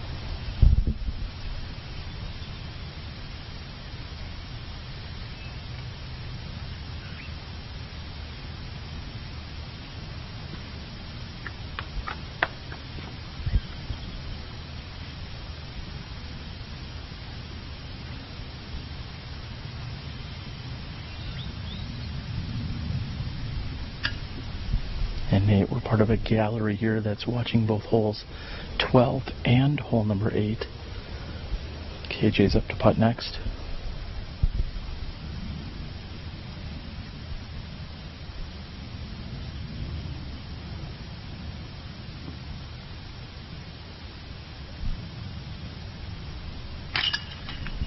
And as I was mentioning the gallery, they had to stifle their applause for the shot they saw on hole 12 because there was putting taking place here on 8. Lots of action. Yeah, it's a good place for the spectators to hang out.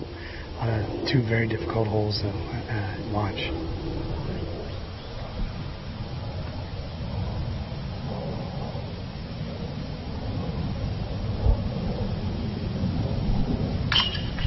Nico completes it after the big power hyzer.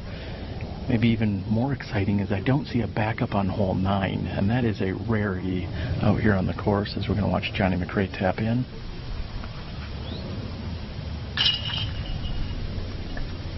We've got more water holes coming. One of the most challenging par 3s in the game. Hole 9 coming up next. We'll see you there in a moment.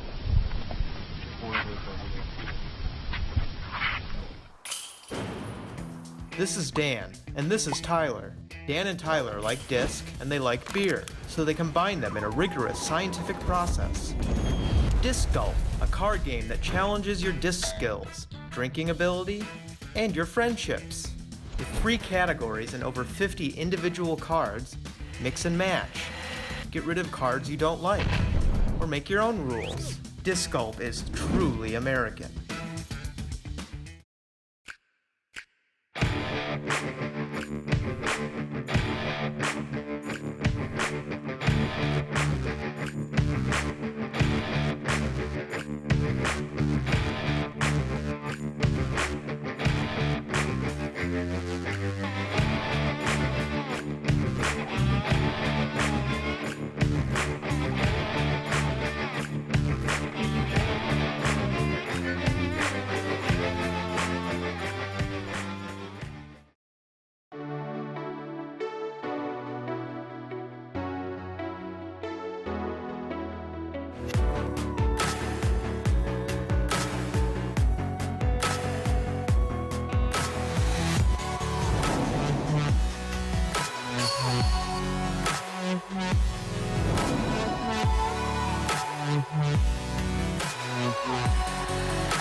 So if you were a top in the top 25% by PDGA rating, then you were on a card. If you're next 25%, you're on a card.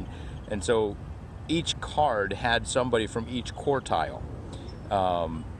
And that lets it, so if you're a lower rated player, you get an opportunity to play with a higher rated player, and you know that going in. The nice thing for events that haven't yet sold out, that's going to be a really nice feature. That'll be a benefit to people who want to play in these events and get an opportunity to play with one of the top people that they see on TV, that they see through our live broadcast, they see on Jomez and Central Coast. So that's a really cool feature and ability, and will help to increase the numbers of players. On the other side, if you're in contention for winning and you have to tee off at 7 in the morning and it is cold and it is wet and it is windy, versus teeing off at noon when the weather is beautiful and the sun is broken and somehow there's not as much wind, you're at a significant disadvantage. And that's not necessarily fair to someone who's doing this for their livelihood. So there's two ways to think about it. AJ brought up the concept, the fact that additionally, the way that ball golf does it is they have pairings, and you go off in the morning in day 1 and you go off in the afternoon in day 2, and in general that's going to balance out the weather. That's a really good system. Not all of our events are 4-day events. We actually only have 2 regular season events that are 4-day events, the Memorial and Ledgestone, and we've never made a decision to do a tee time like that, but it's good to have the conversation. So that's what we tried to do on the podcast yesterday, and I'm just giving you a sort of a short recap right here. It's going to be great to see the way the sport evolves, and we're really happy to be a part of evolving the Pro Tour and the pro side of the game. So with that, back to wherever we are in the show. Good night, everybody. And don't forget, we have a podcast. You can go to iTunes or Stitcher or Google Play, do a search on Pro Tour Talk or Pro Tour Talk with Steve Dodge. Maybe throw the word disc golf in there, and subscribe. We love the people listen.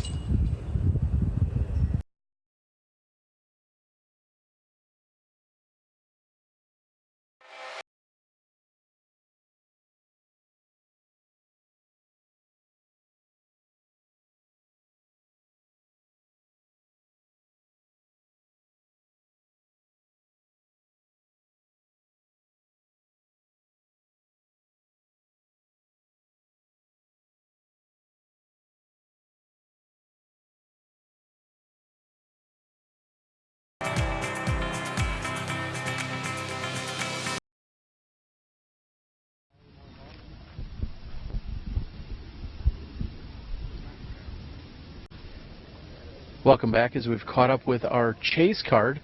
Yet again, I was incorrect. I thought the backup had dissipated. I think that's going to be my biggest word that I spit out today, Nate. But we caught up to the card, and we saw some pretty good shots here, including Eric Oakley. He was the last to tee. However, looks like Simon Lizotte may have had his first mistake of the round. Just let me take care of who's on the tee. But no, actually, we did see some nice shots on there. Eagle actually threw a really nice sidearm. I think that's a good play, especially with the water being low here. Remember, the water is actually the out of bounds, not the edge there. But yeah, Simon, I've seen Simon do that many times. He just overturns it. He has so much power. He just goes OB long. But he's pitching up right now. Ooh, actually gave it a good run, but he's not going to be happy. This is an interesting hole for all the fans out there. It's one of those ones that a 3 is just fine, and very, very rarely do you see any 2s. So, surprising to me. But Simon's aggressive, so he's gonna go for the big shot. So I'll follow up with another riddle then and ask, what's tighter? The lead up on the top of this event right now, or Eric Oakley's pants? I'm going to have to go pants on that one, T-Dog. All right. He likes that, man. That's his thing. But, hey, that was a great drive he threw. He's putting for birdie here. If he makes it, it could, in theory, be one of the only ones of the day. And not quite in for Oakley, and you mentioned something I think is very crucial on this hole. I don't think I've ever seen the water level quite this low before. That it's a good 15, 20, maybe even 25 feet off the shoreline.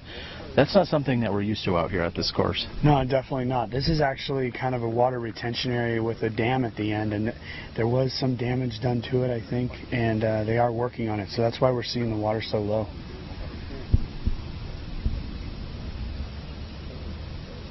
Beautiful day here in Scottsdale, Arizona. Of course, tomorrow we'll be back out at Fountain Hills. We'll bring you a live lead card action starting again at 2 p.m. Mountain Time.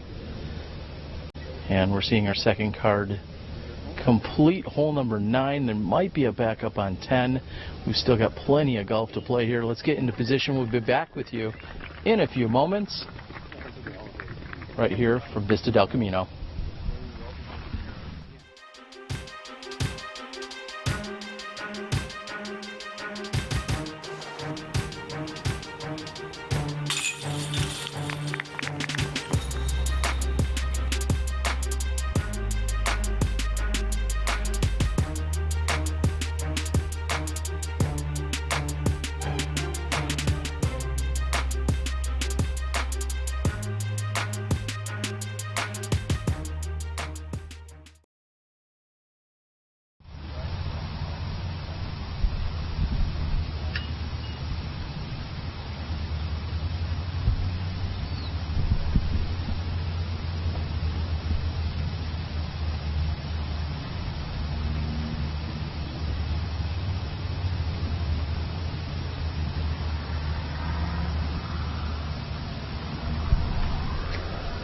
KJ Nybo pretty much accepting that he's going to be playing for the par 3 here. When you're going with that big hyzer, that's not an attack at the pin. That's just playing this hole for the 3 that it is. KJ's he's a veteran. He knows. He's played here quite a bit. I played with him in a practice round at this course, and we all talked about that. It's one of those holes that for us, players that don't throw as far, we play for the 3 and move on to the next one.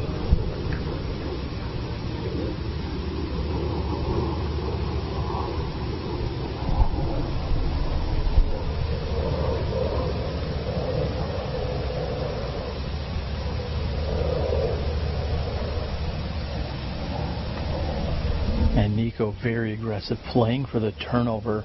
That's going to have to hyzer back, or he may make the same mistake we saw from Lizotte. And tough to tell. It looks like that's come up short, and that is in fact safe. He is short of the OB sidewalk on that right side. Yeah, I think again, I'm not used to doing this, but I prepare to play these tournaments, and I thought it was interesting a few years back when they moved the basket back. I liked it when it was short. I think it was a better hole, but these guys are staying aggressive, and Ricky this looks great. This is probably the best one we've seen. Very much like what we saw from Eric Oakley just a few moments ago. Ricky will have a long look at birdie from there.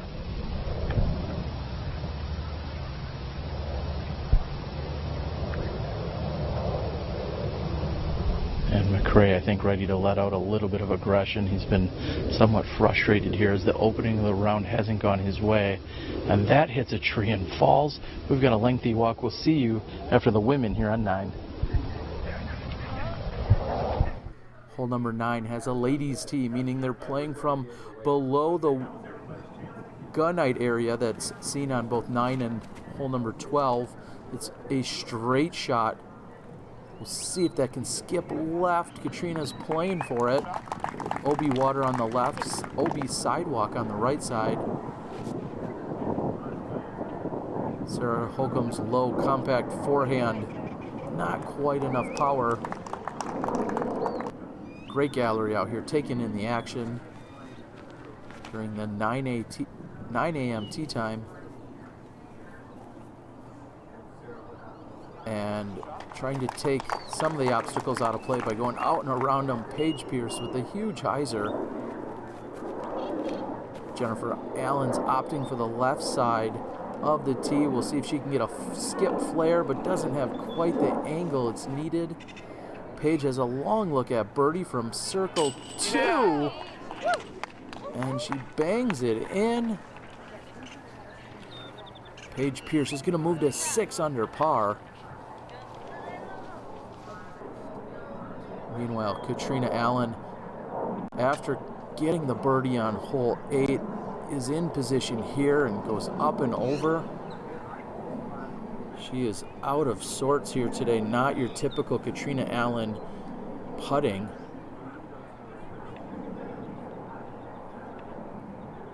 She's had a few testers that come back to bite her, and that one center chains. We're moving to 10.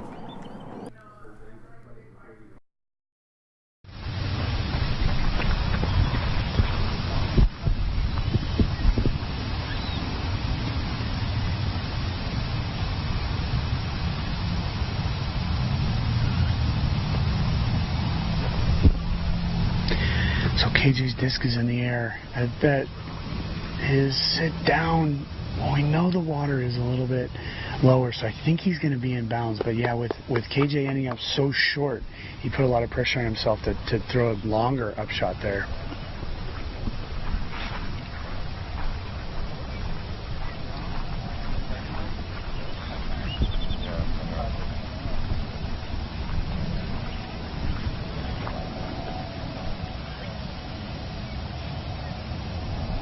And the wind seemed to catch that and carry that one on McRae. As he looks up to the sky, McRae very disappointed with his effort there. Did he underestimate the wind? I don't think he did. I just think that he kind of played it a little quick, and it didn't have that pop that you would expect on a shot of that nature. And that's just a little spinny hyzer, and I think he just kind of floated it.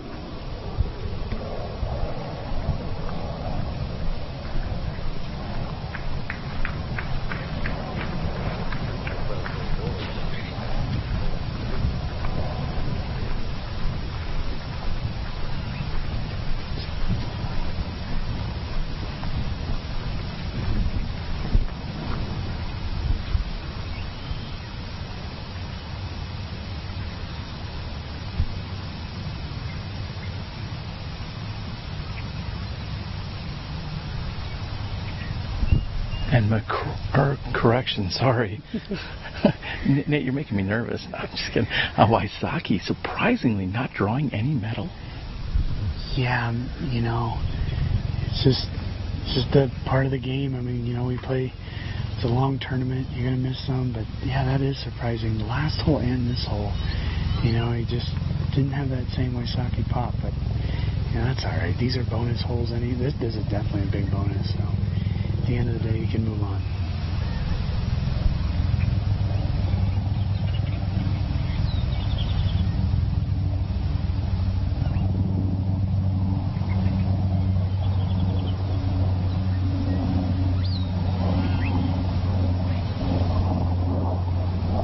Castro from outside circle 1 gives it plenty of power, but up and over the basket. This basket must be intimidating these guys. Yeah, I mean, again, sometimes there's just an intensity to it. I think Nico really wanted that putt. You could tell he was just so locked in. But again, we can see where they're standing. They are actually in bounds down there if they're not in the water. So.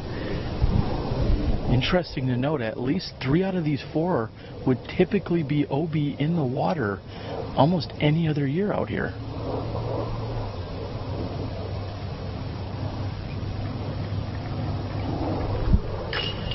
KJ with a solid comeback putt. Yeah, that's huge. I mean, now he can kind of breathe easy. And now think about the next 2 holes. We're coming into a good solid stretch here. The next 3 holes are really difficult, and I think KJ's happy that he was able to save that.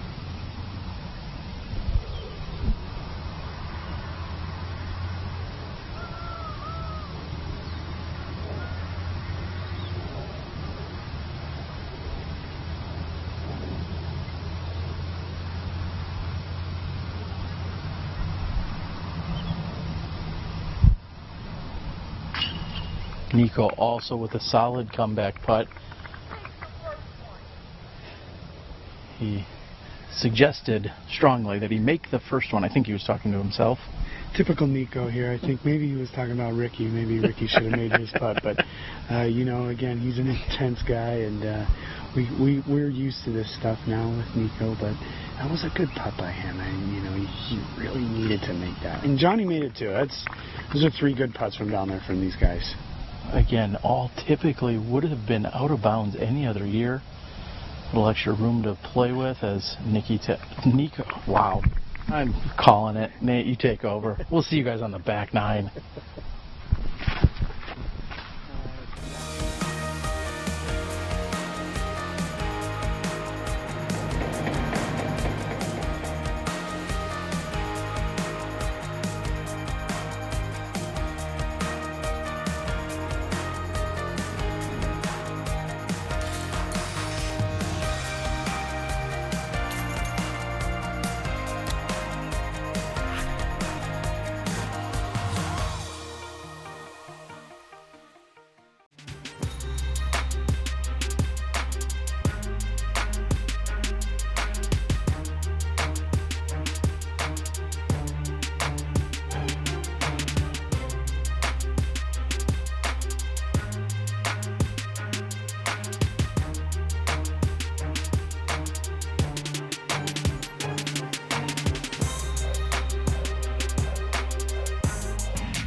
Yeah, so go to Rick. Let me know if our audio's on or not.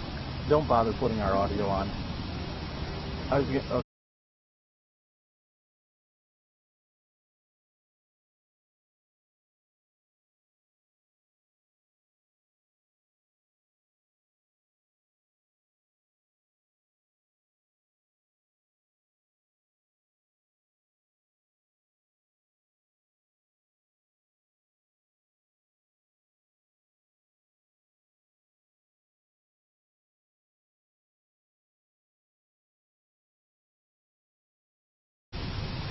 Okay, we're glad we're back to our audio. Thanks for letting us know, Johnny.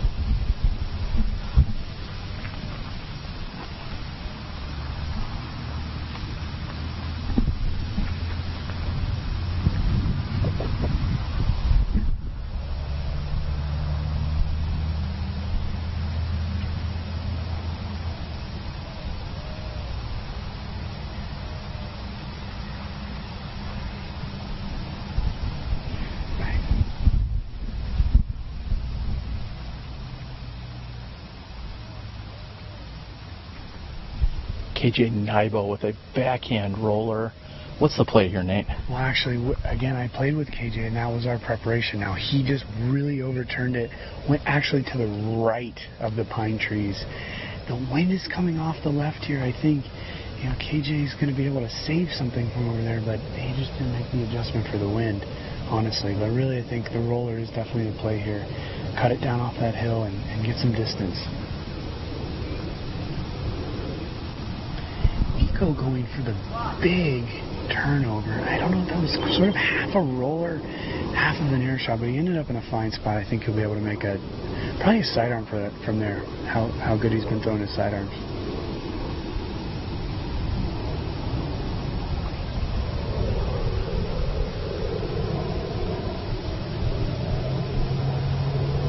Wysocki's going to put down a roller that actually hits a low-hanging branch, cuts it off, and then later hits the trunk of a tree, and Wysocki has a lot of work to do. He's just looking for a par at this point.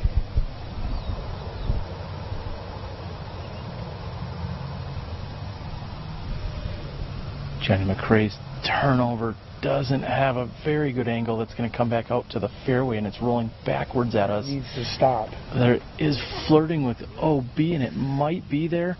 We'll catch up with him in a moment after seeing the women here on 10. Hole 10 is one of the back-to-back par 4s that we'll see.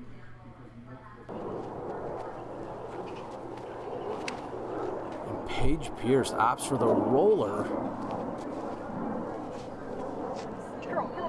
Great distance, but she needed it to curl a little earlier. That's going to be up on the right side, and she's going to be fighting that tree line. Katrina Allen finds the first tree. That's going to make this par 4 even longer for her. Meanwhile, Sarah Holcomb says, "I see your tree, and I'll hit the next one." Jennifer Allen's going to air it out, trying to play the big flex turnover. So far, it's tough for them to see. At this point, Holcomb and the rest of the card just looking to save their fours.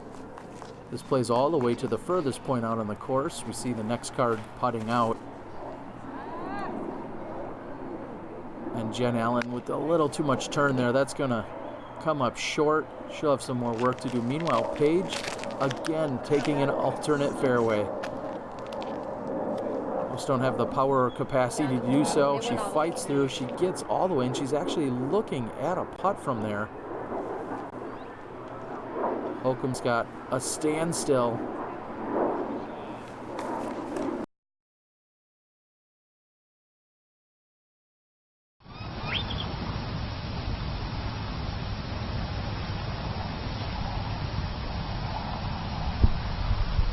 And thank goodness for a Wysocki forehand. He's going to get plenty of ground cover, but then hits a late tree. Just can't stay away from him here, Nate. Yeah, he's basically where he would be if his drive was good, distance-wise anyway. So, you know, his tee shot, we didn't really mention it, but that wind coming off the left just pushed it up. He hit a branch of the tree, kept rolling, hit a tree.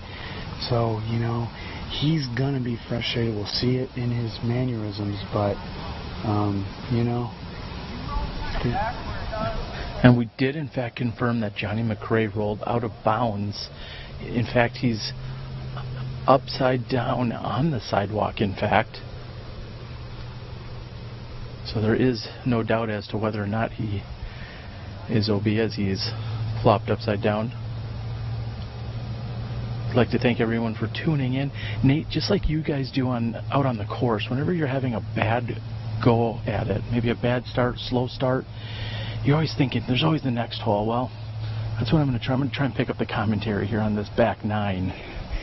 I think I'm about 850 rated here on the front, so we're looking forward to a strong back nine. Yeah, T, just let it go and go for everything. Just be loose, and you'll do just fine. Time to get aggressive, Simon Lizotte style, perhaps. Absolutely. So it was actually quite interesting. The two drives that Nico and Johnny threw, I don't know what they were, whether they were rollers or air shots, but this is a great shot by John. It's going to be a little short skip. Yeah, he's going to be putting, that's for sure. That could be a great recovery here on the day for Johnny McRae, who's been struggling. McRae has dipped to 10 under par. Meanwhile, we see Ricky Wysocki sitting at 15, while KJ Nybo is at 14, LeCastro at 12. We know that Wysocki is not going to be birdieing unless he throws in one from a few hundred feet. And as you said, Nico LeCastro looks like he's going to line up a forehand. I really like the play as the slope goes from right to left.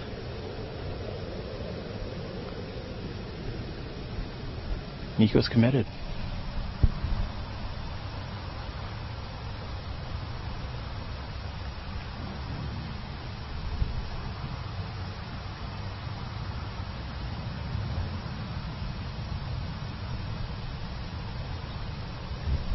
We kind of expected this from Nico off the tee. He's been throwing a lot of sidearms lately. This looks really nice. Yeah, that's parked for the most part. That'll be should be a birdie for him.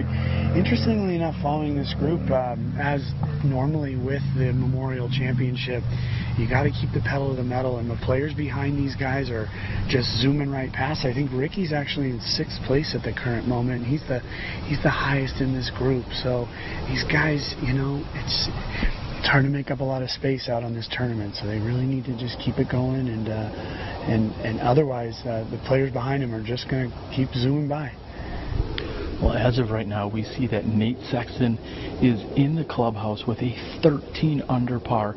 Nate Sexton has in fact moved up 63 spots today as he sits right now. Again, 13 under par, a 16 under overall, moving up 63 spots. So we just saw KJ throw from down there, and he went a little bit long, but he's going to have a putt back. I mean, it was hard to tell if he was inbounds, but he did go a little bit long, but it is wide open on that side, so we'll see if he can get a pick up his birdie. Very impressive as we're watching again. Simon Lizotte with really only the one hiccup that he had back on hole number 9. He was perfect, 8 for 8 to get started on the day. Paul McBeth also looking pretty good. He's at 8 under for the round. He's currently at 16 under overall. James Conrad, 10 under through 12 holes. So James Conrad making a charge as well. Anthony Barella moved up 18 spots thus far. Anthony Barella is at 9 under par through 12. So lots of great shooting. And I'm not going to call it our lead card, but as you said, they need to pick it up. Well, definitely. And if this is your first time watching the Memorial Championship, or if this is your 15th like it is for me, you know that every time you par, somebody else is going to be passing you. And I think that's why you're going to see a lot of frustration on these guys' faces when they don't convert these birdies, because they know the field is doing that.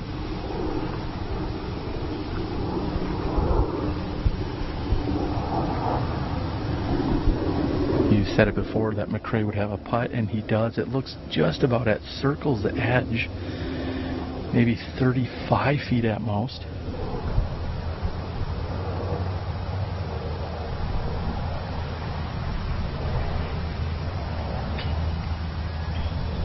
And McRae, with the OB penalty, it looks like he's going to be carding the bogey 5. And again, these two courses in this tournament are very different. You know, John may have had a great day yesterday, but today this course is just getting a little bit of the better of him, honestly. And, you know, but he's a veteran. He'll continue to fight. This is KJ Long. We knew he was long on that shot. Let's see if he can maybe somehow get a bonus putt here. And he's done just that, coming straight back at us as we were standing at the 12 o'clock position from where KJ was. Ricky's got the same exact putt, just much shorter, and he doesn't even think about it as he's going to put that in. Ricky, of course, disappointed that he's going to walk away with the par. Nico's going to be tapping in. We're going to have a medium-sized walk over to hole number 11, another par 4.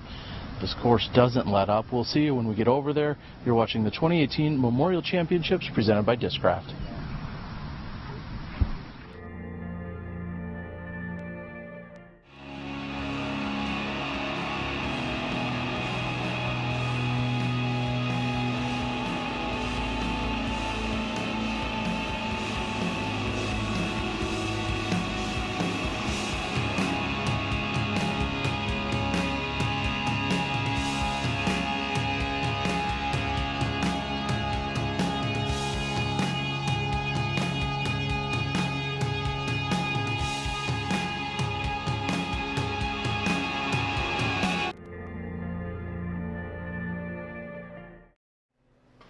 Hey there, I'm Keith Murray, Tournament Director of the Memorial Championship presented by Discraft.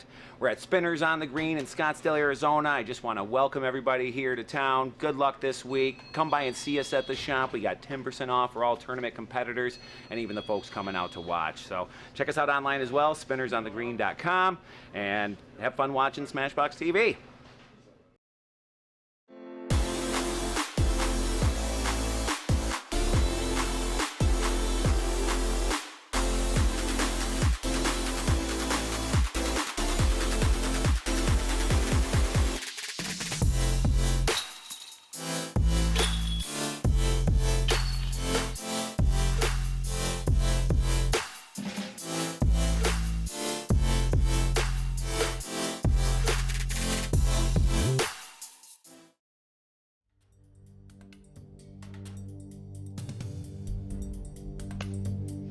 These are the top 10 putts from the 2017 Memorial Championship presented by Discraft. Number 10, Isaac McDonald on the 18. Yeah!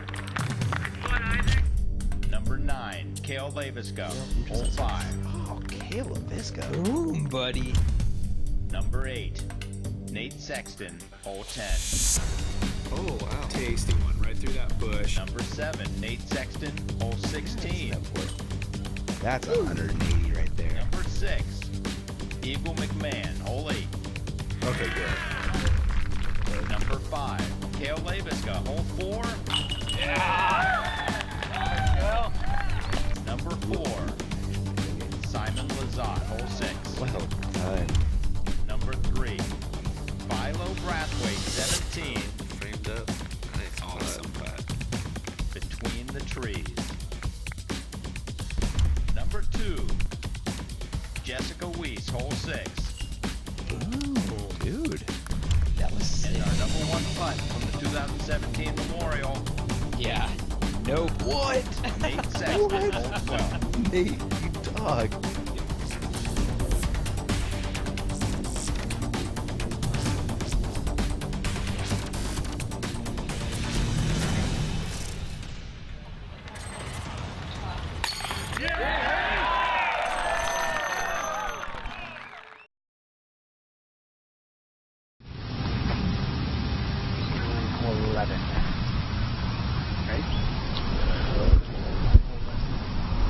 Welcome back, everyone. We are again caught up to the second card, otherwise known as the chase card. Our catch cameraman, Rick, is on the controls, trying to give us some action. I'm joined by Nate Doss. Nate, back on hole really 2. We were alerted as I saw you walking back down the sidewalk that you had to withdraw for the first time really ever in your disc golf career here at the Memorial Championships, and a little bit of a shoulder injury that dates all the way back to October of last year. Yeah, it's a lot of emotion that I was just talking about as we were walking from the previous hole. It's just hard to process all of this. I appreciate being able to continue to do some commentary here, talk about disc golf, keep my mind off of it. But with any injury, it's always frustrating. Athletes don't like them. It can end somebody's career in some way. In no way do I think that that's what this is, but I'm going to have to work hard to get back to a place where I feel comfortable competing at the highest level. And I've spent a lot of time out here. I've gone through a lot of small injuries, but this is one that I just can't be overlooked. So. Well, and as you said, it's best listen to your body and make sure that you don't do anything to further injure yourself. I know you've talked at length about reducing your touring just a little bit. You and Val obviously very busy with getting Bevel Brew off and running, and everything you guys are doing with trying to establish an actual brick and mortar store or brewery, and you got a lot of things on your plate. Yeah, definitely. I mean, really, the writing was already on the wall for Val and I. We are working on a business, and we're going to step away from high-level competition, on tour. But you always want to. You don't want to be pushed away with an injury or something going on. You want to kind of step away on your own terms, and that's where I think I'm most dealing with the most emotion at the moment. And I just love this tournament so much. I love being out here, and I just love competing in general. But it's great to be here with UT, and again, I appreciate all the support I've received, even from the players just seeing me out here. I think everybody's a little bit confused, but at this point, I'm happy to be here, and I'm really excited to see the growth of disc golf and the fact that people all over the country and world can watch what we're doing out here in Scottsdale. Well, it is very exciting. It looks like we're going to have KJ Nybo on the tee, and real quickly I'll wrap up by saying, as I said yesterday during the broadcast, our love and thoughts and everything goes out to the rest of the Jenkins family. A lot of people asking where our 4-time world champ Val is, and we know that she's tending to some family and hanging out in Ohio, and we miss everyone from the entire crew. So we'll take care of Nate here as we continue to watch the action, and KJ, that's just about picture perfect. Yeah, definitely. This hole has gotten more difficult on the right side, and he actually landed in a great spot. Most likely he'll be throwing a nice turnover from there. That's exactly where I was trying to get to. So I think he should be happy. As you'll see from some of the other women's footage that's been taking place and spliced in throughout the day, the women have a separate tee, redeeming the women's tees out here on the Vista Del Camino XL layout, and we're watching a great battle unfold with the FPO lead card. Nico comes up a little bit short. Yeah, honestly, this hole again is really about making the second shot the most difficult. You want your drive to be inbounds and under control, and then really have to focus on how to get to the pin from wherever you might land.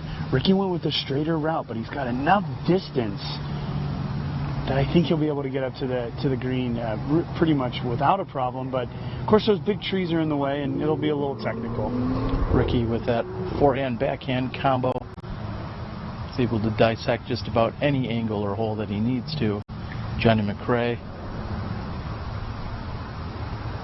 Johnny cutting it close there, but he's in fine position on the side hill there. He'll have to take that right side. We'll be back after a word from our sponsors on hole 11.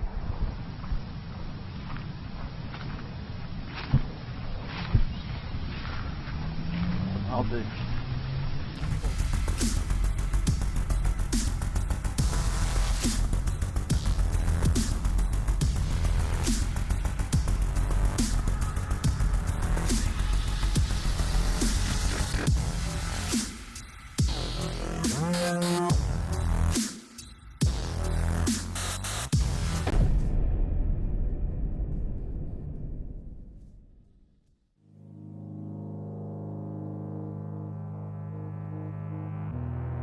I feel for anybody that has bad days just because we all have them. So I always try to like tell people like, you know, let's just keep going, keep moving. It's just one shot. The same thing I would tell myself.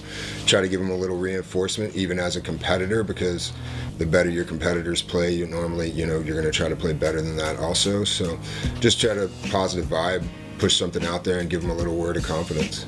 I try to encourage them. It's tough. It's really tough because we've all been there where, you know, you kind of get into this cycle of despair.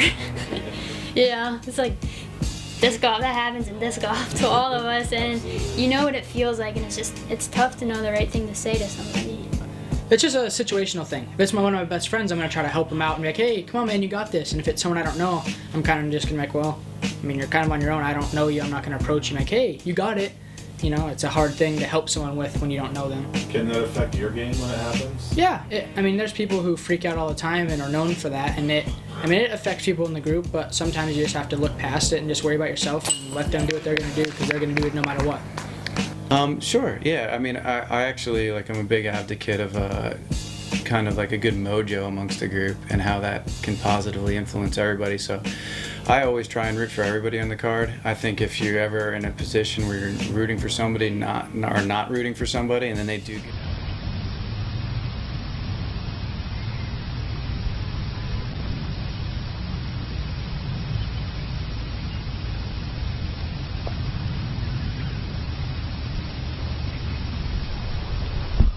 and Nico asking for the skip and roll. Not going to get it on this grass at this moment and uphill, but another forehand by Nico. Yeah, we're seeing a lot of those. I mean, maybe it was something that he worked on over the off-season. He's always kind of been a decent sidearm player, but he's definitely taking the sidearm routes on a lot of these.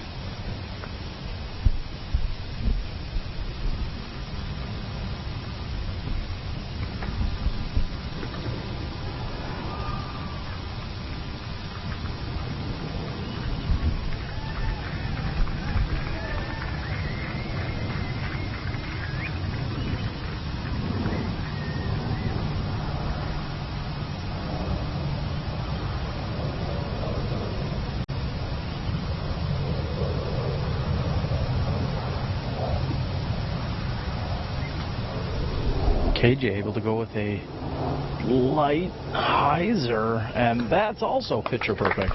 Yeah, actually, when we were walking up here, we talked about that he might have gotten in a position where he could throw that nice flip-up hyzer, and he did, and KJ is locked in right now. Even though they're a little bit behind the leaders still, KJ looks, you know, with a positive mindset, positive mind frame. Him doing that.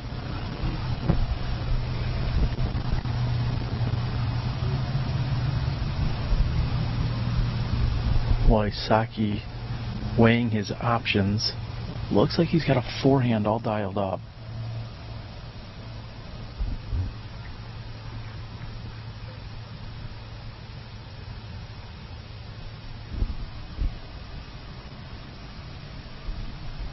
And hanging out wide over the left side, OB gets a reverse skip. Not exactly as close as he'd like. Oh, and was there a foot fault possibly called? Nico. We can't quite here. I'm going to try and move a little closer.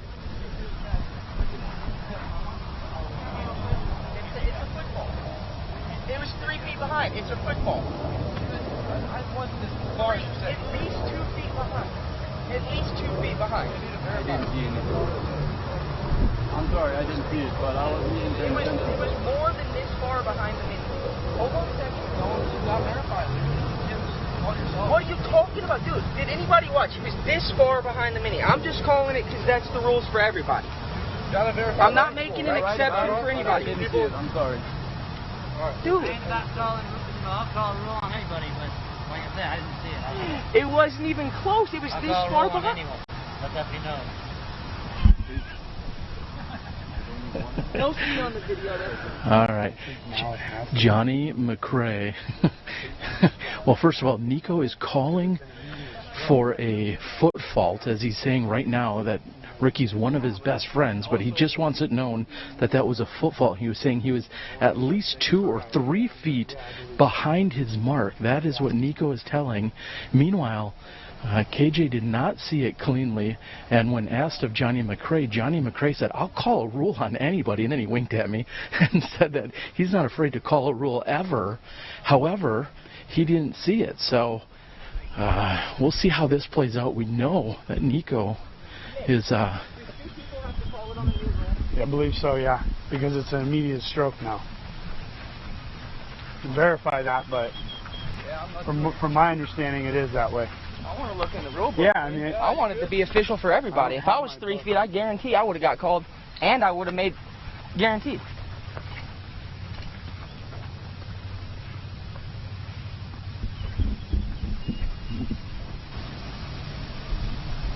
And hanging out wide over the left side, OB gets a reverse skip. Not exactly.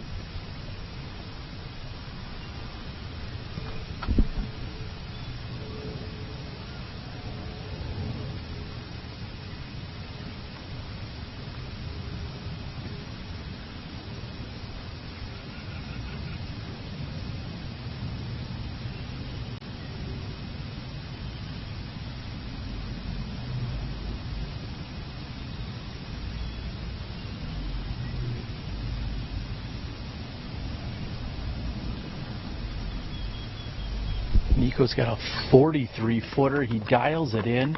He's got to maintain a little bit of mental stability here because tensions are definitely flaring up. He was looking for the call. He didn't get it. And now Ricky is definitely going to be a little bit shaken as well. He's got to make sure to maintain some focus here.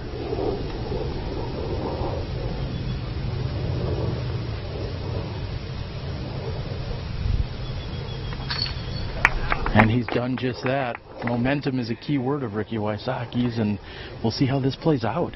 It's been an interesting last 3 or 4 minutes here. Nico feeling very frustrated. He feels as if he had made that call, he would have been called on it and seconded.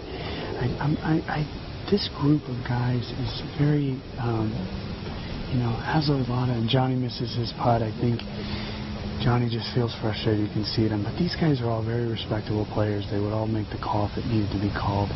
So it's going to be interesting. Of course, disc golf's very fluid.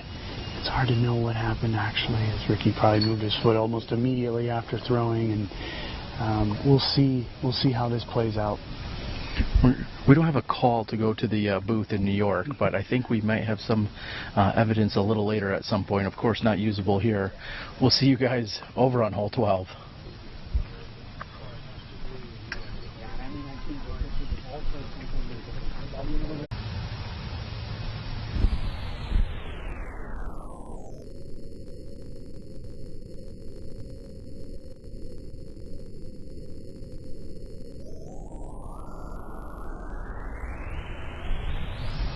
And hanging out wide. Does anybody know that answer right now? I don't.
The Disc Golf Pro Tour and the Memorial Championship presented by Discraft present Hot Drives from 2017, Part 2. Number 5, Simon Lizotte, hole 1. As soon as he let this go, he turned around and said, I missed it again. Yep. But right. Nearly. Number 4, Katrina Allen, hole 16. Definitely get this one. That doesn't work. Oh, man. Just bing. Are we ready for that one to skip in quick? I was, man. I was so excited. KJ Nybo with a mid-range here on hole number 12 and easily clears the wall. Second to throw, Ben Nico.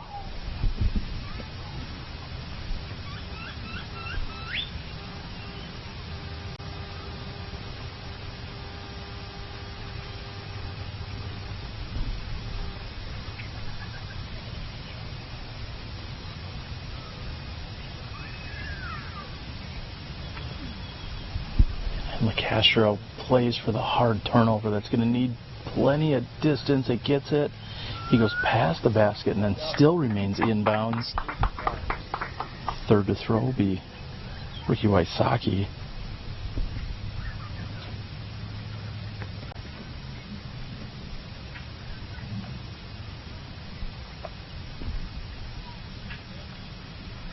And Wysocki also going with a mid-range.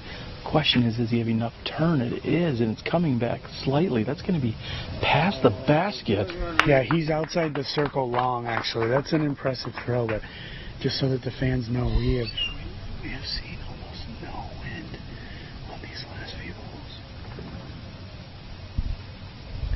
Nate, as you're saying, almost no wind, which is very unusual out here, and what a great shot by Johnny McRae. That's just deep. The tree brings it back. Let's see how the women did. We'll talk about them in the wind on 12's green.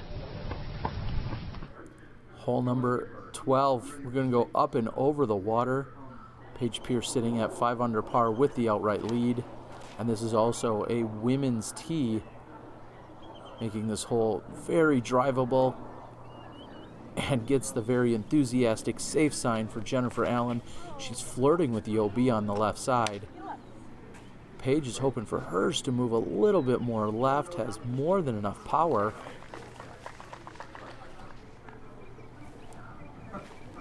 Holcomb's forehand is low. Very little wind, but oh, it skips off the wall side and gets up there. We did that because he said that. Spotter Rex was acting as cheerleader, and it worked for Holcomb. And Katrina safe and up on top, looking at a putt. And Jennifer Allen's putt for birdie, just not enough. She would have loved to card the 2. Allen will tap in for the par. Paige Pierce taking her time. She's thrown her approach to here, but has missed a short one just 2 holes ago. No problems on the cleanup. And Sarah Holcomb, closest to the pin, parking the hole. Taking her time, but making sure she's carding her birdie. She'll take the honors as we're going to take a long walk.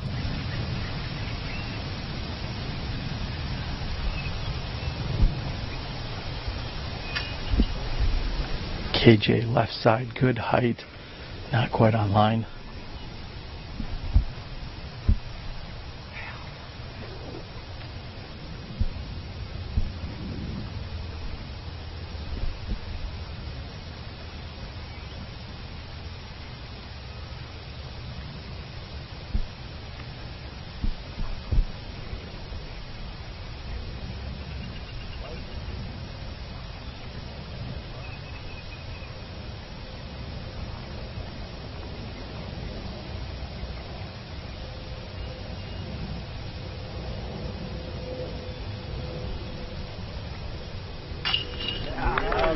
And Ricky Wysocki from somewhere between circle 1 and circle 2, looks about 45 feet.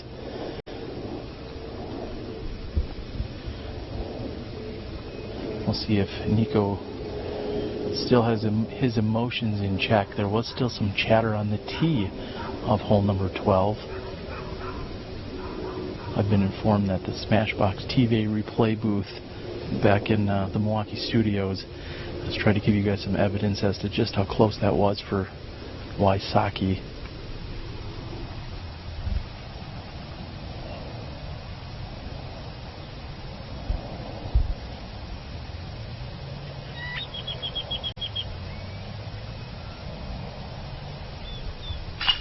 And another different putting stroke by Nico. You saw more of a traditional straddle with a one-step jump outside the circle. He's got every different style you could ask for. He is a pro, a mastermind at just putting the disc in the basket. He's been a great putter for a long time. A lot of memories on this basket specifically. This is when Nico really came on the scene all those years ago.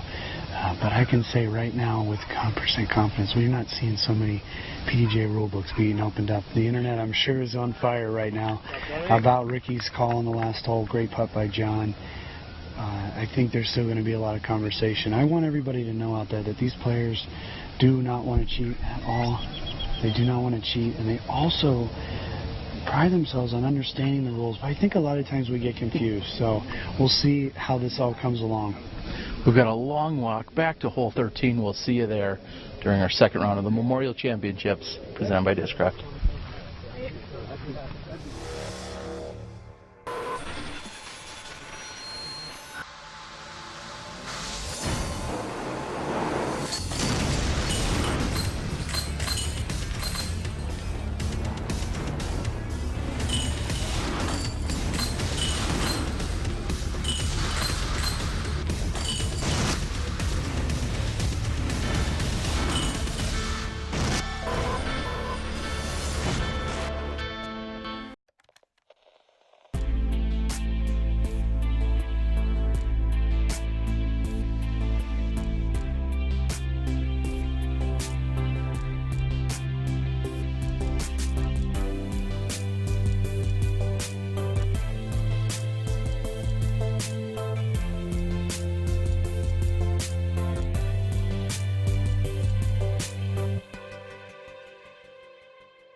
Welcome back to hole number 13.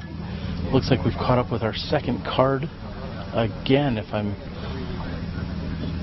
gauging correctly. Is that who we've caught up here with, Nate? Yeah, definitely. This is the second card. We have Timo Niskanen on the tee pad right now, big left-handed player. This hole actually becomes quite difficult for a lefty because there is a mandatory on the pine tree. He has to go to the right. I would imagine he's probably just playing this hole for a 3. I'm just going to throw a nice little easy hyzer out there and then lay it up.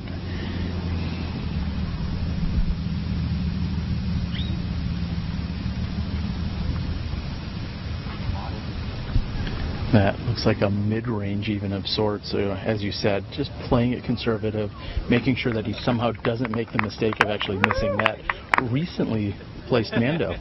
Yeah, I think that's new just this year. I think they were trying to avoid people throwing big sidearms or left-handed shots that might go over towards that sidewalk. But these guys are going to now, this is a really tight shot. They're going to try to pierce it right down the gully or go big over the top. So this could be fun to watch here.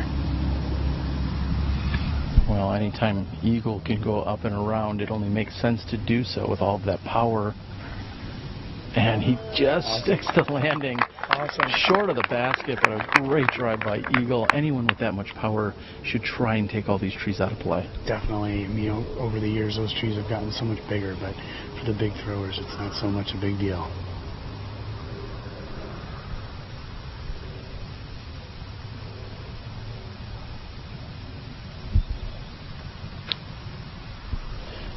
Eric Oakley would love to duplicate the effort just seen by Eagle McMahon, and almost the exact same shot, not quite as close to the pin. Yeah, it's hard to tell how far they are away. We also have to remember this is an elevated basket, making the putting a lot more difficult. And Simon Lizotte also going big hyzer. Here's my pro tip for you, Nate. If you don't know how far it is, just take a random guess. Everybody on the internet will yell at you and tell you otherwise. Plus, when you're on a roll with mistakes like I am today, it's easy. Simon's parked. All right, as these guys move down the fairway, we'll see what else is going on for action. A little bit unusual to see a backup here on hole number 13. Usually 14 or 15, but not necessarily 13. Yeah, definitely 15 will be a backup when we get there. I almost can guarantee that. A little surprising here, although this hole has gotten a lot more difficult. So I'm sure that the players are playing this a little bit slower. I do want to mention there has been a really nice gallery today, and a lot of them have found themselves around that second card with Simon starting off so hot, Eagle playing really well. It just seems like, you know, with UDisc Live being available, I think a lot of the players are following them. But it's been a good crowd today, great day for playing disc golf, and I am happy to be here, and you know, it's fun being on this perspective. And a number of crews all trying to take a look, just out of curiosity as to what we're seeing with the Ricky Wysocki call. It looks like Jomez is also possibly taking a look at some of their previous footage. Again, it's more of a curiosity than anything right now. Nobody's going to be able to do anything about it. But as you said, rule books are being busted out. People just getting used to the new set of rules that we're seeing here in 2018, and we're ever growing and evolving sport, and that's part of it. Yeah, you asked me yesterday if I took advantage of my sheet of paper sized lie. I didn't even think about it. You know, I've been playing this game for a long time, and the rules do change a little bit here and there, and it always takes, you know, it can take upwards of 6 months for the players to get used to it. By the way Nico reacted, I do truly believe that he did see what we would consider a foot fault of Ricky being more than 11 centimeters or whatever it is behind his disc, or 11 inches, and it's just, I think it's frustrating for the players to see something like that. Of course, Ricky doesn't maybe know, and I think it's hard for him to understand. We have verified that when penalties, when there's been a misplayed stance or any penalty that's an immediate penalty, it does need to be verified by another player in the group. There's no blame put on KJ or Johnny Mack in this situation, because, you know, they were near their lies and it wasn't really near Ricky's lie. So it's interesting the way this has played out. I feel bad for Nico because he feels like he saw a violation, But at the end of the day, you know, as I said, it's a very fluid game, and there's not a lot that can be done.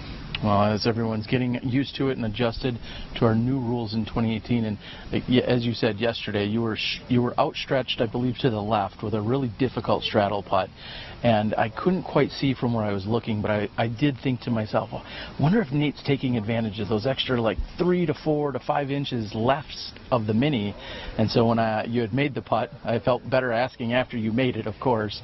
You made the putt, and then I asked you if you did, and like you said, just something to get used to here with our new rules. So our second card looks like they're just about putting out and clearing out on hole number 13.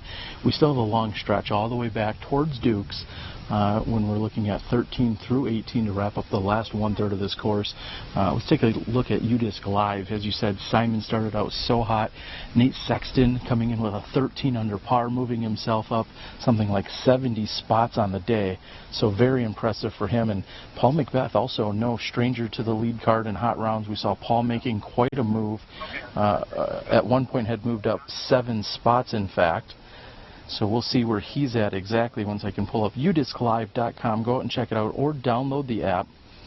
Simon Lizotte is your current leader at 19 under par, 10 under for the round. Wysocki sitting at 7 under for the round and 17 overall, tied with James Conrad and Paul McBeth, with KJ Nybo sitting at 16 along with Eagle, Seppo, Grady Shue, and Nate Sexton. Very, very tight at the top. Yeah, this is exactly what we see at the Memorial Championships. It's very tight. It'll be very tight all the way to the very end. I can tell you from the tournament players' perspective, these guys were looking to birdie out at this point in time. All these holes are gettable. The wind is down.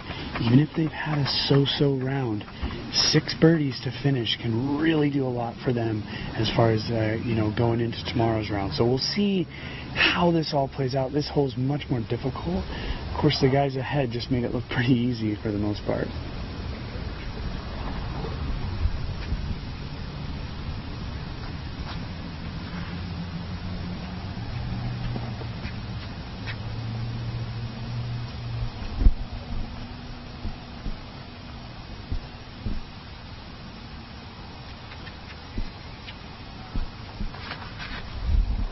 Nico taking the line we saw from the previous card from all the righties, playing up and high, wide to the right, doesn't get any kind of a skip, but he'll have a long look from there. I think that's going to be a layup with that elevated basket.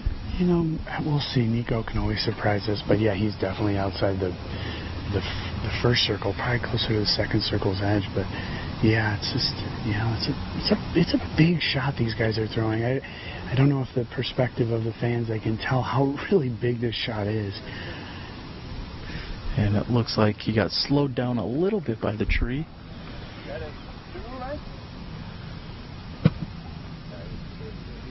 Johnny McRae had taken a birdie on hole 12.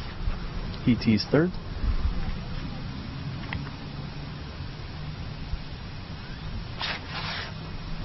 And McRae opts for the straight up the gut shot.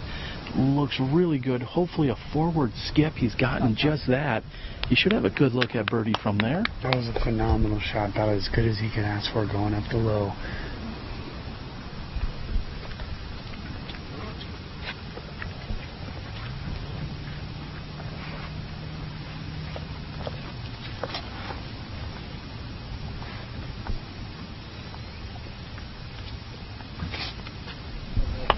KJ's looks a little bit tight. We'll hope it stays clear and inbounds. It's done just that.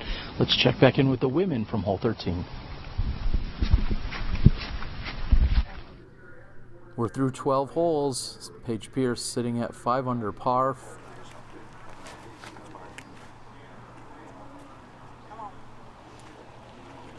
Sarah Hokum finding the fat part of the green straight ahead. This course normally starts here as hole number 1 if you were going to come out here and play recreationally, as opposed to the Vista XL layout. Paige Pierce has a little too much angle on that. She's going to need it to sit down. There is OB sidewalk on the left side. She's inbounds. And I believe this is a new addition this year, seeing that tree marked as a mandatory, trying to keep the sidewalk out of play. So Katrina actually moves over to the drop zone to throw her approach shot. Meanwhile, after Jen Allen went out of bounds on her tee shot, she's got a long look at saving that par. She's going to have to settle for the bogey. And Paige Pierce is able to give it a run. We're going to see a couple of bogeys, a couple of pars. Hole number 13.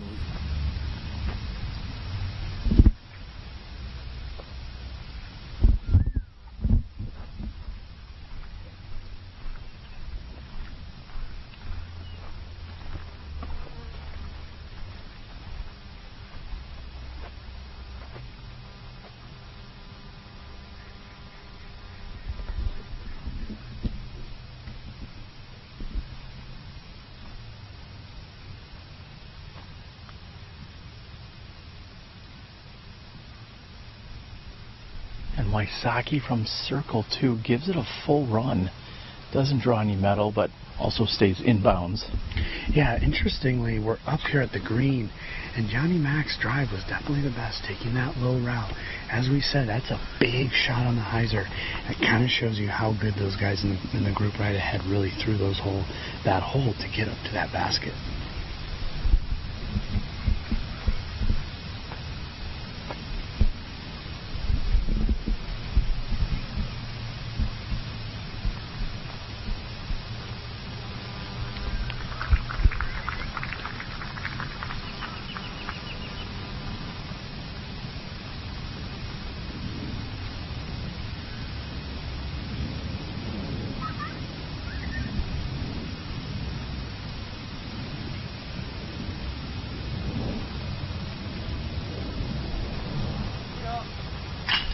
And Nico asked for it to get up from about 48 feet, running it hard. That is a solid birdie here. Great putt. That momentum is definitely working in Nico's favor. He's played really well ever since he made that call, and I think he was justified in making it, but he's really used that to his advantage, and great putts in the last 3 holes.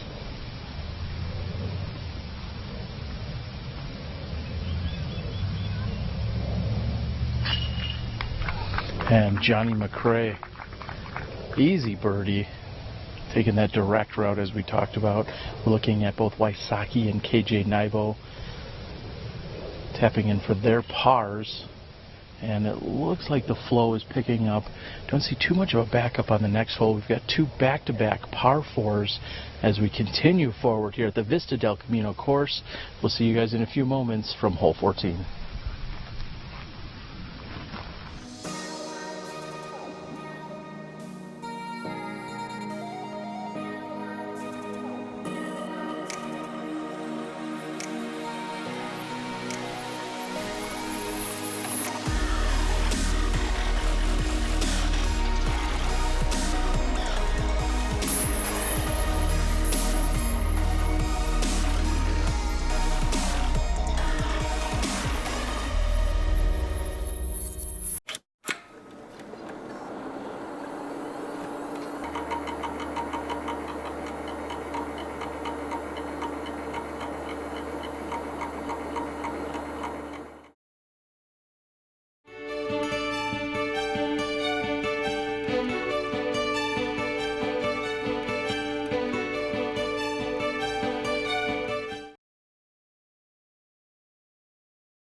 Welcome back as we are with our chase card here on hole number 14.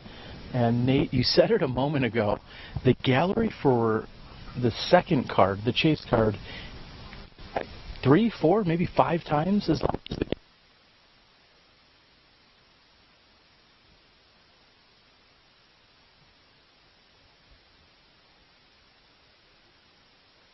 the Those guys are very entertaining to watch, obviously, and they're playing really well, too. I mean, with the way Simon started, I'm not surprised.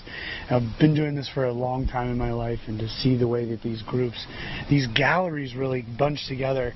You know, we used to call them Met Galleries with McBeast and Ricky getting his groups, but Simon and Eagle, they have a lot of draw, and they're definitely exciting to watch, so I'm not surprised whatsoever.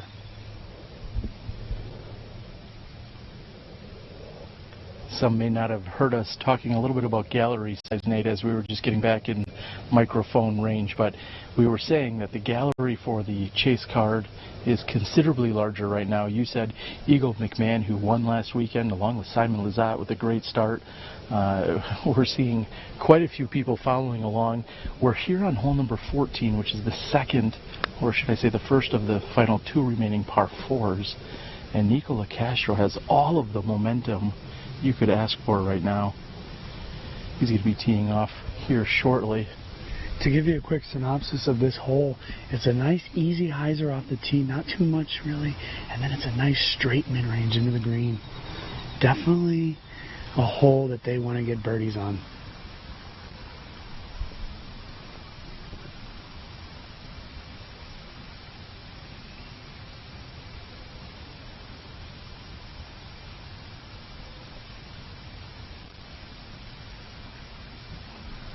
And Castro doing exactly as you said, just playing the hyzer off the tee. If you can, you'd love to bite off about 375 or so. I don't even think it's that much, honestly, T. I think it's more about 350 at the most. Just avoid that mandatory tree and just put yourself in a position to throw a nice, easy, straight mid-range. Johnny's going to flirt with that left-hand OB, which he has found that OB, and really Johnny's going to be frustrated as you can tell about that. Unforced error. It looked as if McRae almost even slipped on the previous tee when he went right up the middle. He went from the natural tee here on hole number 14, and I'm not sure if there was a slip or not, but definitely carried him left. And Wysocki's putting himself in great position. He's challenging that mandatory tree, but he's still left of it. He's got a backhand turnover or maybe even a little forehand for Ricky from that spot. This is KJ Nybo. KJ Nybo hearing the sounds of a bicyclist that's coming through. He's got a long way up to the Antarctic or wherever he's going. That guy's geared up with some massive tires.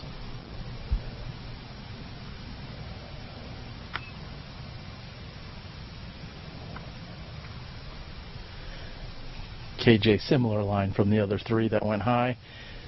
Possibly the best position. We'll see. Let's check in with the women on the first part of hole 14. Hole number 14. We're also watching Lisa Fakis along with Jessica Weiss, two of the other women under par at the moment. As we step up to this long par 4, offers OB on the right as well as a mandatory.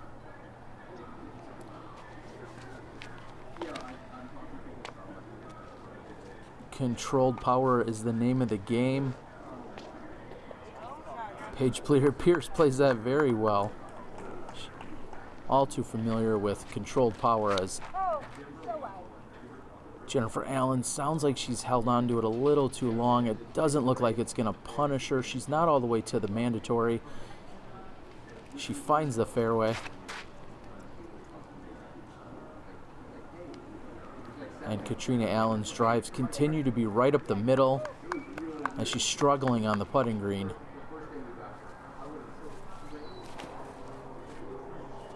Paige, mid-range, putting it up near the basket. She asks if it's good, and we all know that it is. She's tapping in. That's an easy birdie for Paige Pierce. Another par 4 coming up on hole 15.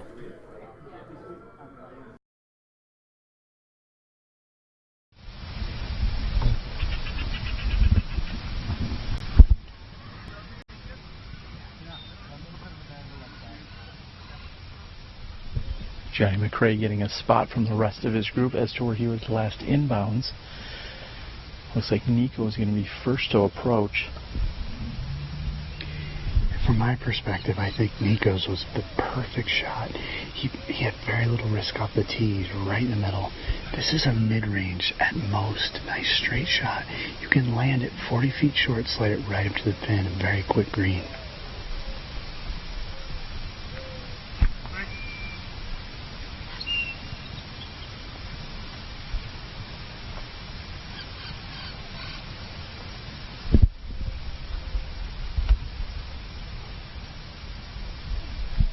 And one of our sponsors, Keen Footwear, providing the backstop here so you can even be a little bit more aggressive. Not that you want to find that backstop, that's quite a ways past the pin. But as you said, that's a mid-range, got up on it. Looks like it turned over a little bit for him. Didn't get quite the positive skip he was looking for. Not at all, but he's on the right side. I think it's a putt that as he's been putting the last 3 holes, easily going to make that one or at least give it a good run. And we continue to watch the scores. Simon Lizotte, 11 under through 14 holes. He's your outright leader at 20 under. James Conrad sits at 19 under through 17 holes. I think Johnny went with the putter there. Not as stable as he anticipated, but that quick green, he easily slid up to right near the circle's edge. Also making a great run here today is Dave Felberg. Felberg, who once lived right off of hole 5's fairway at Vista del Camino. He's at 12 under for the round. He's moved up 24 spots and he sits at 18 under overall in a sole possession of 3rd place. So Dave Felberg making moves right now. And Dave holds the course record out here. He's very familiar with this property. I think it's a comfort level for him. So that's great to see Dave doing that. Here's KJ. Let's see what he can do. A little bit more angle and speed on that. He went all the way back towards that Keen back wall. Maybe a little bit too long. As I said, Wysocki flirted with this mandatory tree. However, he is in really good position. He's got options, forehand or backhand. He's clearly lining up the forehand. And does that have just the right speed and angle? I think it's going to sit, and it's done just that. We're going to move our way down the fairway. A moment ago, I saw none other than AJ Risley, the disc golf boy. He's having himself a stellar start to the season, playing quite well. And I think we're going to see him on tour full-time. I think it's called, in fact, the full-time tour. And Nate, we talked about it a few moments ago. We're not going to see you and Val out on tour quite as much this year. Everybody wants to know, when can they stop into Oregon and buy some beer, drink some of your beer? Well, hopefully sooner than later. I say every day that goes by is a day closer to us opening our brewery. There's no timeline on it just yet, but hopefully by September, October we'll have the doors open. Just know that we're working hard. It's a big part of our lives, and we're excited to move on to a next phase, but still be a part of disc golf and supporting it through sponsorship and doing stuff like this, helping give back, commentating, and we're excited. We're excited for the next phase.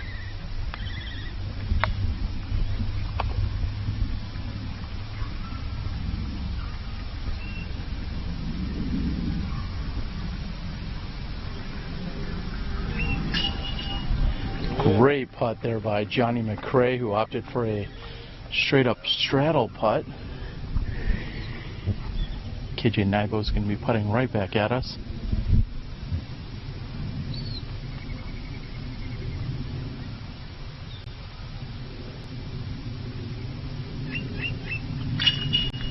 And KJ Nybo center chains.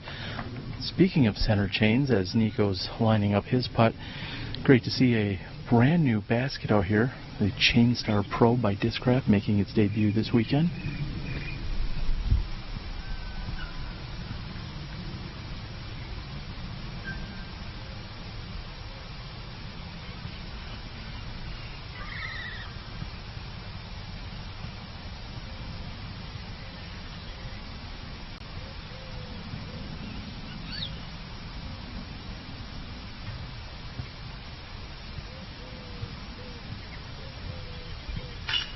You've said it. Nico's putting stroke is on. Yet another different style. He's switched it up yet again.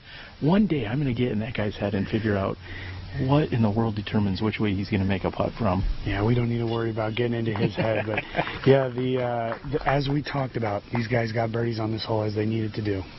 All right, we're moving on. There'll be a backup. We'll catch bonus action from 15 in just a few minutes.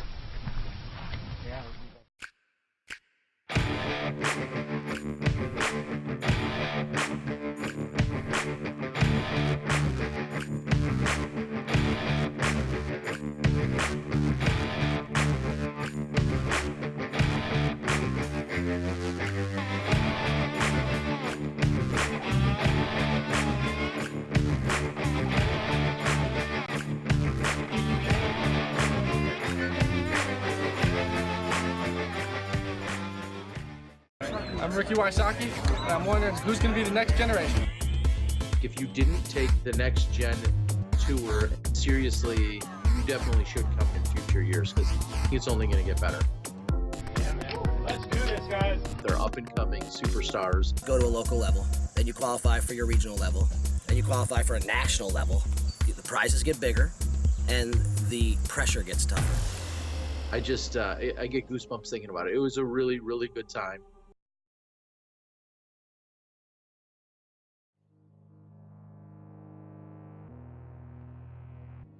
You know, the way I sort of think about it, like you get in the lead and there's a part of you that wants to be like, oh shoot, I'm in the lead, this makes me nervous. But I usually just sort of think like, do I envy anyone else in the field? You know, like, sure, it's pressure to be in the lead, but would I rather be in 10th? No, I mean, whatever, you know, so you don't really have a choice. So at that point, then I can kind of just sort of breathe and relax about it because I'm happy that I played well enough to get to where I am. Just because you're in the lead doesn't guarantee you anything. You just want to go out and stick to your guns and just see if you can come out on top. The only time that I adjust my play based on scores is like probably I would say 6 holes to go in a final round. I don't think about it starting off on tee ever because so much can happen, especially with disc golf. We have so much OB out of bounds, and it just, you could have a 3-stroke swing at any given moment, even on a hole that's you think is a birdie hole. I mean, the way discs come into the baskets and roll, it's just, you literally cannot give up until the last putt's in. And so I feel like even if I have a 2-stroke lead, I still am playing conservative, but, you know, aggressive when I feel that I can.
Hey there, everybody. I'm Steve Dodge. This is the Next Generation Tour.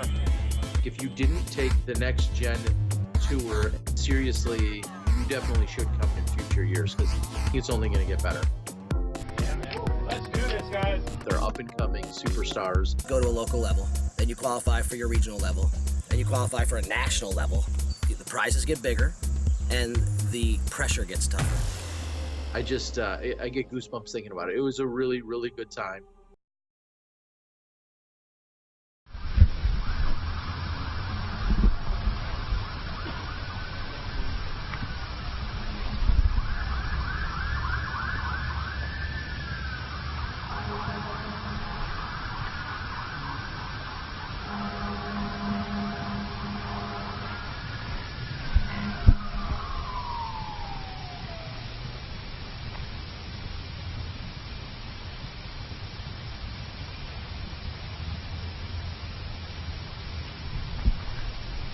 And we've now caught up with our third card, which includes Bobby Music, Josh Anthon, and Neil Swanson.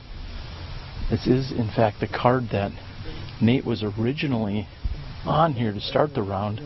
As we know, Nate had to withdraw due to his shoulder not being up to par. We'll see if we can follow these guys just for a little bit. Neil Swanson, a lefty out of Illinois. Also Josh Anthon.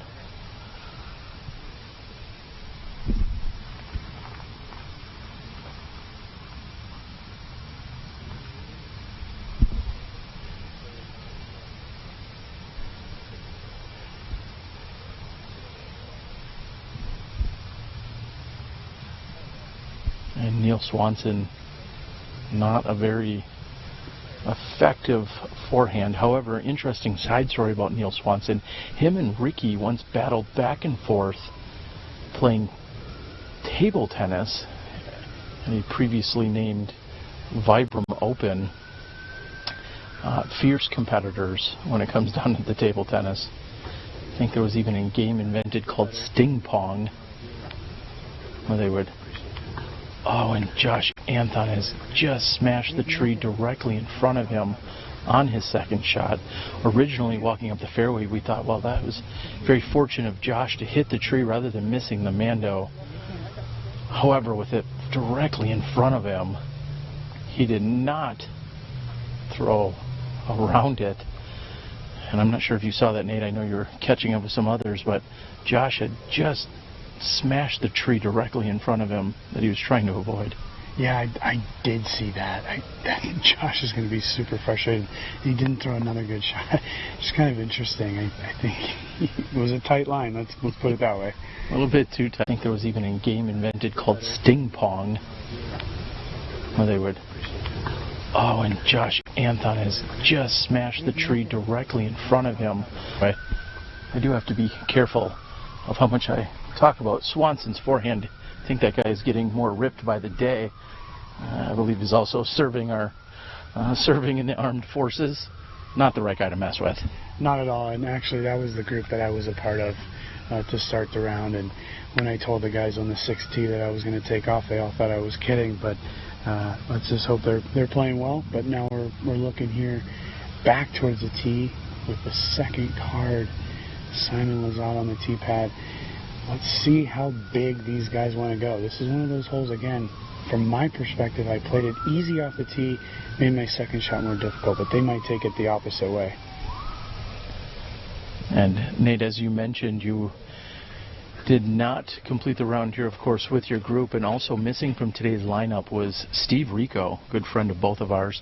Steve had reached out to me last night letting me know he was hopping on a plane to head back to Los Angeles as one of his good friends had suffered an injury of sorts, and he was basically, he just said, I need to get out of here, I need to get back and tend to one of my good friends. And so for the second year in a row, we've seen Steve Rico unfortunately have to withdraw from this event.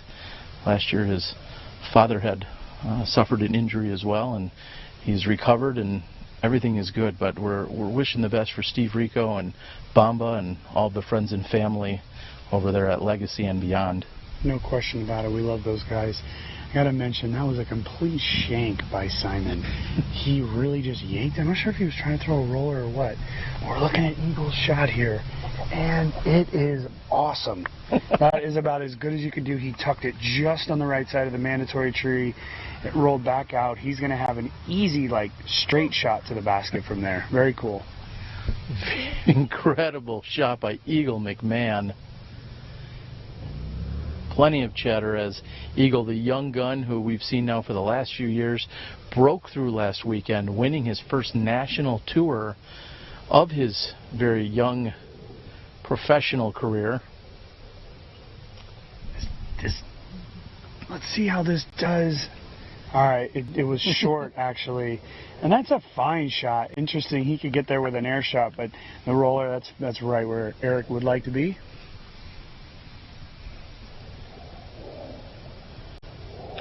I do have to mention that it's always nice when Simon ends up short off the tee because we usually see something great on the next shot. So it'll be interesting to see where he goes from here. But this is Teemu. He's a left-handed player. It should be a fairly just basic shot for him as it's kind of lays out perfectly for a left-handed player. It really does set up well for the tee shot, not so much on the approach shot. This is a very difficult hole to try to be aggressive enough to actually get to the pin for a birdie 3. And Teemu has a nice sidearm. We'll see how he plays this, but we are looking back still. Simon is probably only a good 100 feet off the tee pad, giving him probably a good 600 or so to the basket. Of course, we have multiple mandatories and a big hyzer that he has to navigate. But this is always when the show begins, and Simon loves this part of it. And I'm certainly interested to see where he's going to go with it. Rarely can anyone say that they've outdriven Simon Lizotte, so I know I'd be putting this down on my book. He may have needed to smash a tree to do so, but I would still write it down. Definitely. You know, the thing about Simon, I think it's constantly a battle between playing the game that he loves, which is entertaining people. He's such an entertainer. He's a great thrower of the disc. And also doing what he knows he needs to do to win the tournament. At this point in time, Simon is right near the lead, if not at the lead. We don't know what people have done since last talking about it. But he, at this point, if I was his caddy, I would say, Simon, rip a nice huge hyzer out there, put yourself in position, get your 4, and we'll birdie out. It's not something that he needs to do, but it is something that he loves to do, is be aggressive and try to do something for the fans. We're looking at Simon Lizotte, still the outright leader. He's 11 under through the round and at 20 under overall. And he plays a safe shot right up the middle. He's going to get the skip flare, actually multiple skips. And that should be a routine up and down there. He's going to just walk away with the par 4. Paul McBeth sits also at 11 under. He's sitting at 19 under overall. James Conrad is in the clubhouse with the tie for the hottest round of the day with Nate Sexton, in that he's shot a 13 under. And Thelberg and Peter McBride both shooting 12 unders today to push themselves up the leaderboards. They both moved up 23 spots with their 12 unders. And as I said a moment ago, Nate Sexton ties for the hottest round of the day thus far at 13 under par. And a shout out, moving up 52 spots. I think there was a bat signal up in the air. Our very own Dutch Napier Batman moving up 52 spots with an 11 under par today. He's moved into a tie for 21st. I do have to mention that I am really proud of Simon for that shot that he played. He probably knows that there was no reason. He's having a great round, no reason to push it too much. So we are seeing Timo with his sidearm up here, and it'll be interesting to see how he does. This is a very skippy shot, so he could really use the ground play here. Looks like a little bit of a turnover. It's fighting back hard. Just how much skip. Looks like it got more air than it did distance off that skip. Still have a long look at a putt from there, but likely walking away with the par. Yeah, he put a little bit more turnover on it than he would have expected. He's going to have a long look back at the basket. Going back to what we were talking about with Dutch, I actually played a practice round with Dutch. This is his first time out here to the Memorial Championship. He was excited about coming into it. Dutch is a great guy, one of the nicer guys on tour, and the Batman, as we call him. So it's great to see him play well here and see if he can keep it going tomorrow. And I'm going to go ahead and give you guys a little trivia pro tip.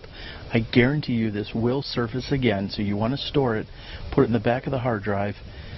Dutch Napier, as far as I know, is the only person in the world with a Smashbox TV tattoo. So I'm just going to tell you, store that in the memory bank. That will come up later, unless there's others I don't know of. Dutch currently the only person with a Smashbox tattoo. Nate, you and I talked about that at the bar the other night. You said you don't have any, and you could see getting one. Maybe Smashbox is the way to go. I always say if I'm going to get a tattoo, it'd have to be something that really meant a lot to me. So I'm not sure about that, T-Dog. But actually, we just saw Eric Oakley throw a huge over-the-top hyzer.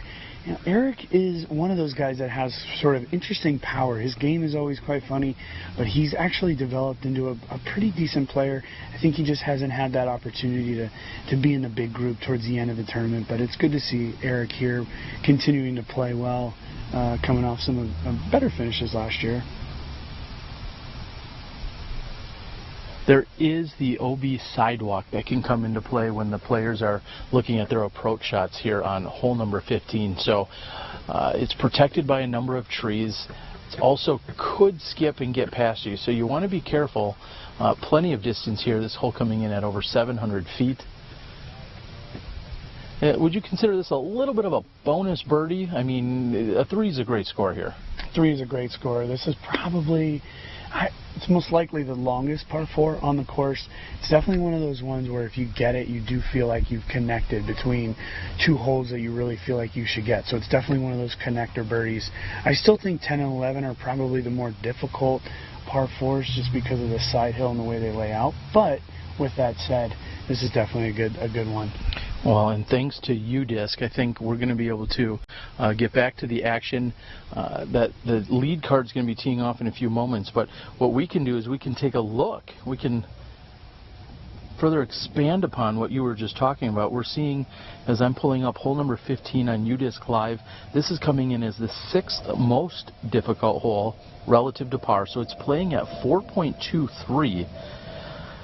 and considered the 6th most difficult. It's a lot of S's and T's in there for me to spit out with my lisp. So I think that's where we're at. Not surprising. I'm assuming a lot of the earlier groups, there's a lot of out of bounds off the tee pad over here, left over the sidewalk. But these upper level groups, these guys should really be looking to get the birdie. But, you know, again, we did talk about that. It is a bonus. Nico's got a lot of cut on this, but it's trying to battle. If this flips, which it's not going to, he is going to be out of bounds on this one, and that guy saved it there, which he should not have done, by the way. If you're in a gallery and there's a disc rolling in the water, just let it go. There's rules we need to abide by, but he made the first man, though, but is OB. As you said, lots of distance there. He just needed to flip up and somehow fight its way back in bounds. It does not do that. So he gets past the long mandatory, but he does find himself OB. He should be able to save a par from there.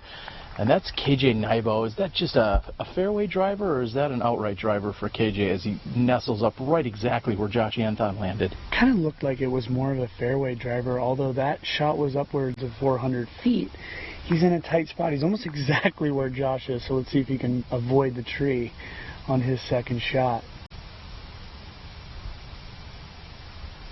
Wysocki giving this full power. Now here's where you need to be careful, because this can curl up to the fence, and sometimes they can slip right through the fence. I heard it hit it.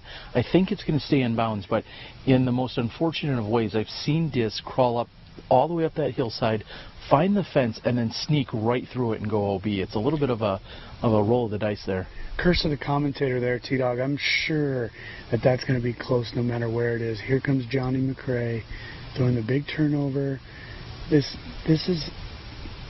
That's a crush. That's a good shot. It's tough to be on the side hill up there, but he's happy with it. He's in bounds. He's fine.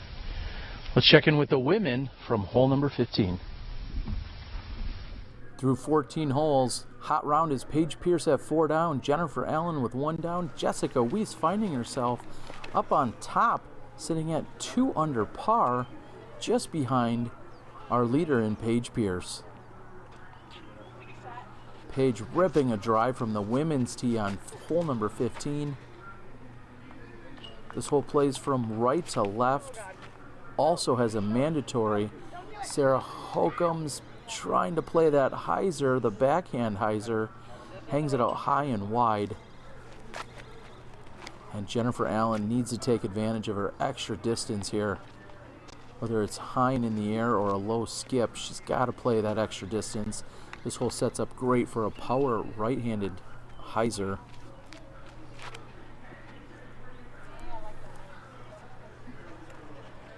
And Katrina is playing the ground game. Multiple skips.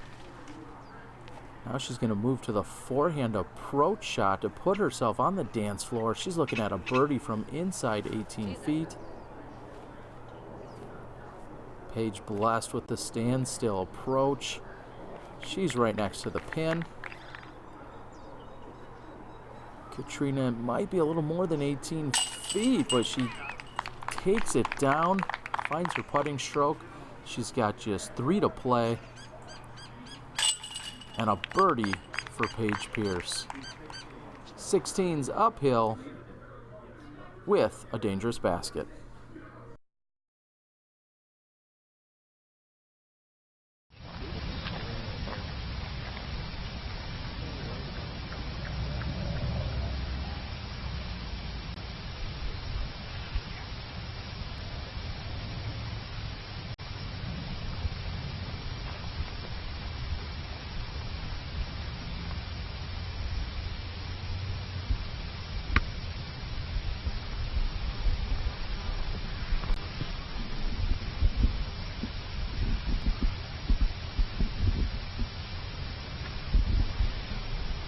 As you said, Nate, a little bit of curse of the commentator. It sounds as if Ricky was, in fact, out of bounds. And it looks like he may or may not have skipped deep. We can't tell from where you and I are standing at the moment. You think that found another OB? Well, the fans probably know better than we do. We have somebody looking at it right now, and we don't have a definitive look. It looks like Steve Brinster over there, but it's probably in bounds. It did check up pretty good. And Johnny McRae lets off a half-hearted laugh. I think that's more of a laugh of frustration. He skipped deep. He's also gone out of bounds. And this hole continues to plague so many of our top players. We saw that Nico has gone out of bounds. And now we're looking at KJ Nybo, who's not out of bounds, but he's going to have a very difficult angle, just as we saw with Josh Anthon. Yeah, I think it all comes down to game plan, T-Dog. I think these players, they look at everything from an aggressive standpoint. I really think that the roller's unnecessary here. They could easily be throwing a nice little turnover into the middle and having a fairly difficult shot, but one that's makeable, instead of being aggressive and putting themselves in tough positions off the bat. There is another mandatory which you must go to the right of here on hole 15.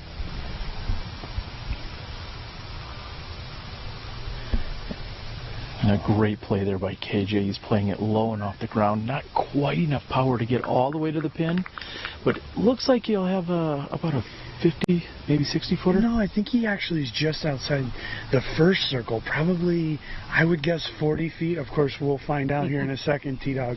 But yeah, as you said, interesting to see these players play this hole this way. I just don't think they need to be so aggressive off the tee. And here will be a brief conversation as to where Nico went out of bounds. Looks like there's been a number of spotters that can assist. And we're seeing a beautiful Arizona sunset come upon us as we're rounding out here during our second round.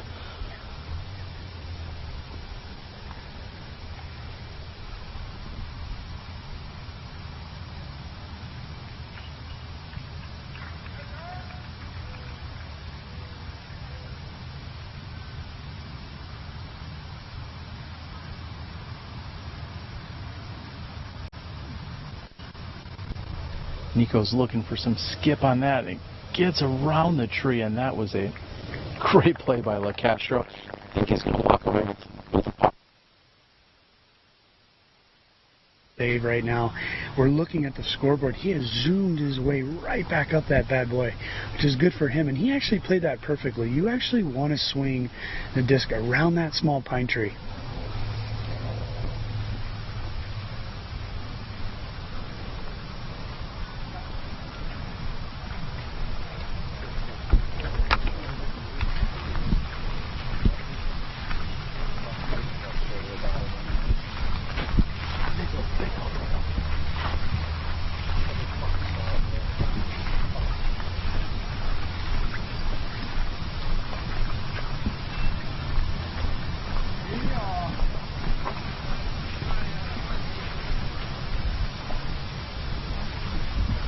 Looks like KJ and Wysocki are going to confirm as to who may be out.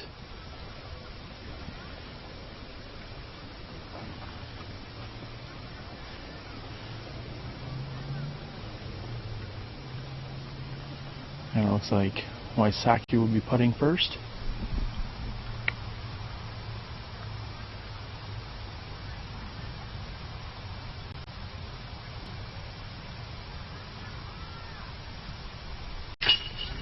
And to minimize the damage after the OB tee shot, then the OB second shot, Wysocki's just going to lose a stroke on the leaderboard. Yeah, that was really nice for Ricky. He needed to make that putt. He can see he's a little dejected walking away. But let me mention that the pro got it right yet again.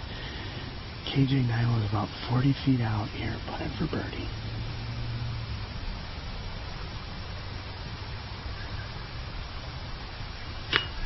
And off the basket short. Not quite enough power. Are these guys getting tired? I don't think so. I think that there is a little bit of pressure mounting at this point in time. They know that they need to get these birdies. There's been a lot of rumblings of what's been going out on the course ahead of them. You know, it's, again, though, in their mind, they're thinking, this is only the second round. I got a long way to go, but this is the Memorial Championship. The winner is going to have to be in the double digits range every single round. So they know every putt that doesn't go in is a putt, is an opportunity lost.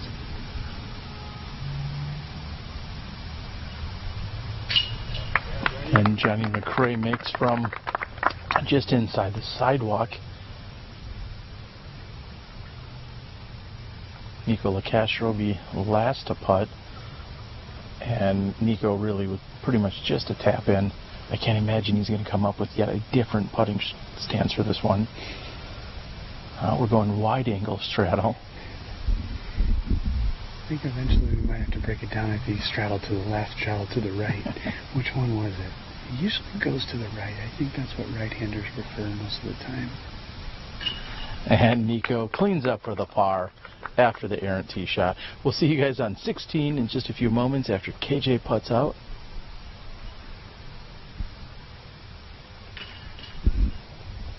We'll see you there.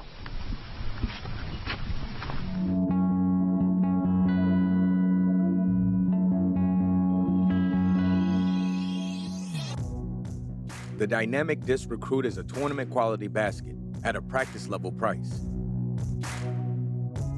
The Recruit is the ultimate basket for backyard practice or temporary courses. Get ready for tournaments. Get better. Get the Recruit.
Nico LaCastro with a forehand, and I like this play. Definitely, he threw a great shot there. He's just inside the circle. But coming into that side hill on that angle can be scary. You can actually pick up and roll. I actually like the backhand better here. If you get that perfect angle into that side hill, it just skids right up to the basket. This is what KJ will be looking to do. I know he's going to go with more of a fairway driver, probably a T-bird or an eagle of some sort, but let's see what he does. Looks like he turned that over. He's not going to get this, well, quite this hyzer skip, but it looks like it still worked out for him. Yeah, I mean, even from my perspective, I'm always I'm trying to land basically at that orange flag that you can see out there. John Scott is elevated. This is going to hit that. That tree definitely saved him a stroke. That was heading hyzer to the OB sidewalk. Yeah, John's a little frustrated at the moment. It's been a tough day for him. But knowing John, he'll come back tomorrow stronger than ever. Wysocki's forehand, I really like the angle. I like the speed. It's got to sit, as you called. I'm getting up by the basket, and it sits down for him. Ricky Wysocki parks it. Let's see what the women did on 16.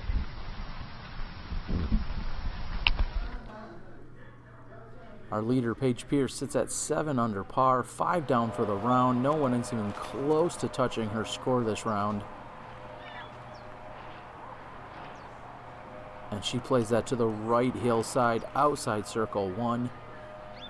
Katrina Allen, who's played more rounds here than any of the other women, opts for the tricky backhand roller, flirts with the OB on the hillside. I love it.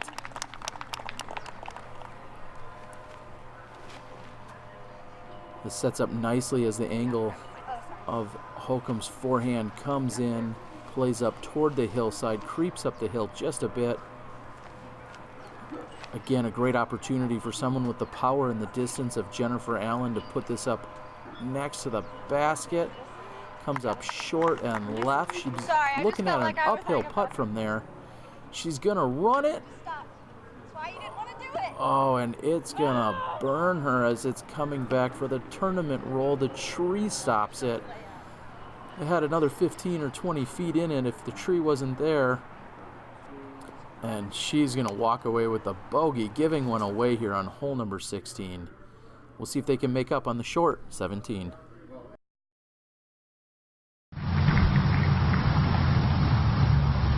And McRae splitting the tree branches.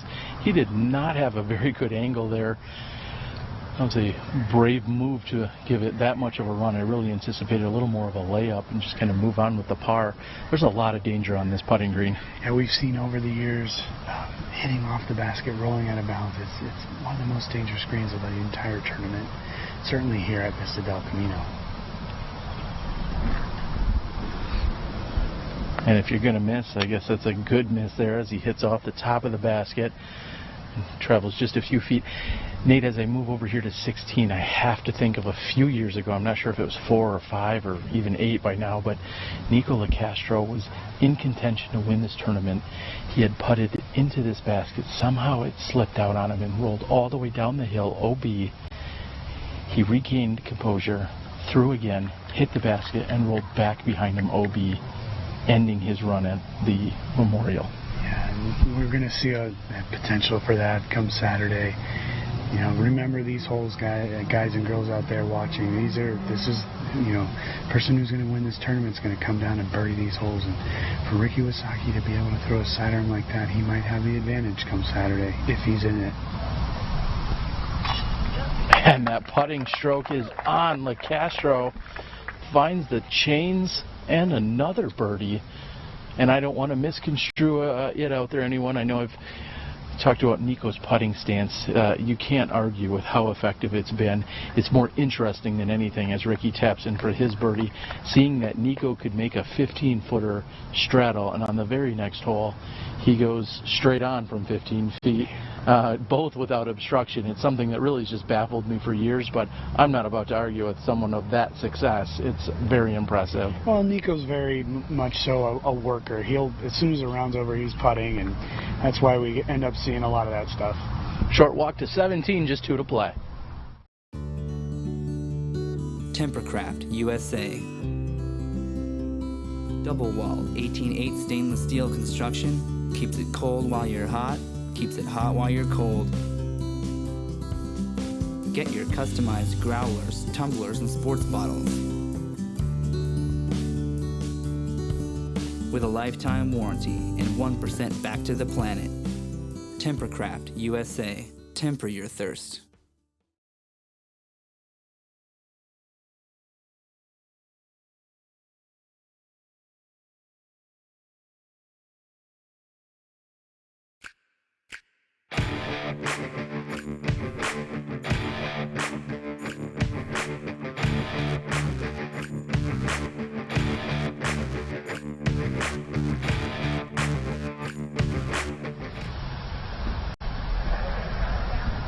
Forehand here on this shortest hole at the Vista del Camino course, and you saw that got up on edge, but it sat down for him. Yeah, I always find it funny when people throw sidearm on here. It's such an easy backhand hole, but of course Nico's shown he likes to throw them, and Ricky, of course, is a great sidearm thrower, so it's not surprising. But yeah, I mean, elevated basket, Ricky drives it down into the ground, plays that little turnover skip. Great shot by Ricky. I like Ricky's play. He's going with a overstable mid, so I think he's going to get a little less likelihood for a skip there as than what we see with a sharp edge. But as we know, just about anything can get up and roll on just about any angle out here. Yeah, I think for the most part it avoids that long going into the rocks there. The rocks are out of bounds. We have to remember that. But it's all about what you're comfortable with, especially on a short shot. Nate, maybe no surprise, this hole playing easiest on the course relative to par. I think this group is proving exactly why. This is one you feel like you're giving away 2 or 3 to the field if you're not birdieing this. This is a must-get. Exactly, and it's the fact that it's the second to last hole of the tournament is quite interesting as well. But yeah, we see 4 great shots here. Let's check in with the women for some great shots on 17. Hole 17, the shortest hole all of our competitors will see at Vista del Camino. This is a must-get birdie, but we've made it tougher with an elevated basket.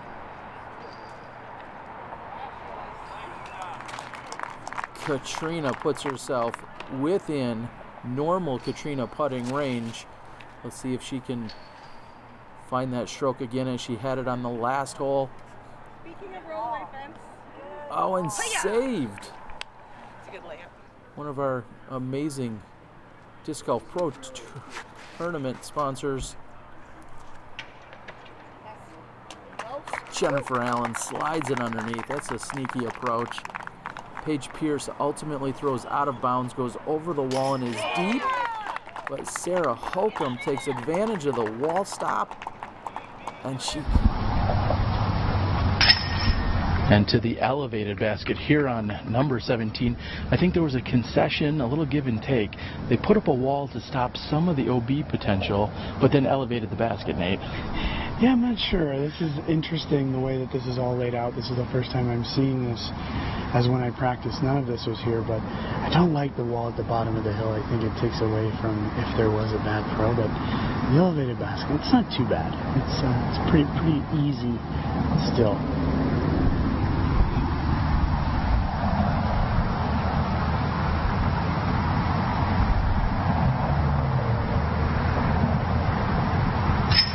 And LeCastro putting himself really in the best position, well, other than Johnny, of course. I think you want to try and be at least up at the basket height as LeCastro put himself, so you don't have to putt uphill.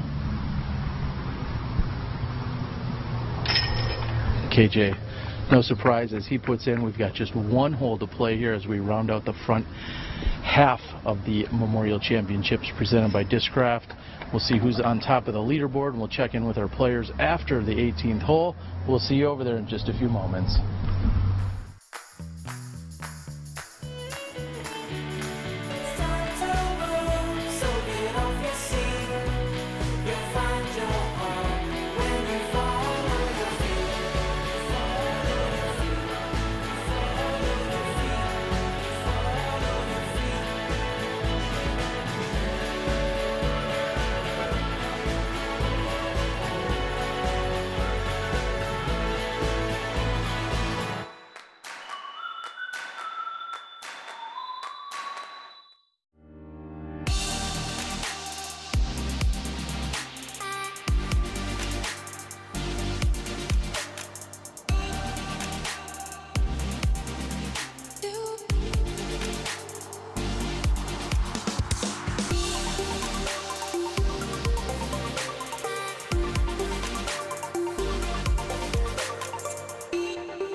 Nico LaCastro tees off on the 18th and final hole of the day, playing that right to left bend and puts it right next to the pin.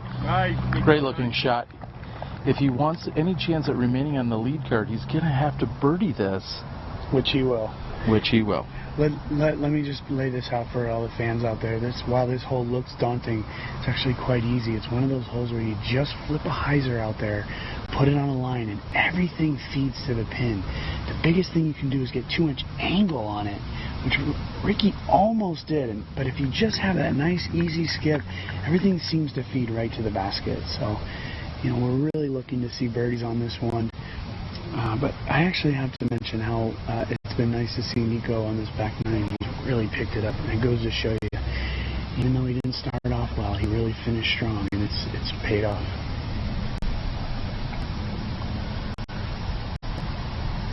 KJ Naiba playing that hyzer you spoke of. I don't think that's going to have enough skip to find the water's edge. Instead, it curls around the pin. And while this is daunting, I'm going to do a little math here, and I'm going to tell you that if Nico, once he taps in, he goes to 20 under, and even if Wysocki taps in or makes his and goes to 20 under, Nico will have the advantage with the lower PDGA number, as they both had the same score yesterday. So I think we're going to see Nico on the lead card tomorrow with 3 new players. We'll talk about that on the green after the women on 18. Moving into the last hole during the front half of the 2018 Memorial Championships presented by Discraft. And Katrina with another solid drive, playing for the skip from right to left. She'll have a great look at birdie from there. Sarah Hokum keeping it low. She's going to flirt with the water, but gets over the edge, then tries to skip up and to the wall and saved yet again. Playing the walls. Playing the walls. I think you have to call the bank shots here, Sarah. Jennifer Allen looking for that to sit down. It takes a big skip. She's asking for it to be nice. Doesn't get much nicer than that. Paige Pierce with a lead. She'd love to extend it. Moving into the day number 3. And that's low without the skip that's needed. Sarah wisely plays for the layup with the water directly behind the basket. Paige Pierce, is going to be running it, going for the birdie and just a bit short. Katrina's got birdie written all over the front of the basket. We're rounding things out. We hope that you enjoyed the action. This is your FPO lead card. We'll look for the lead card tomorrow right here on Smashbox TV and the Disc Golf Pro Tour. Jennifer Allen wants to call it a day with a birdie. Great effort. We'll see you guys tomorrow.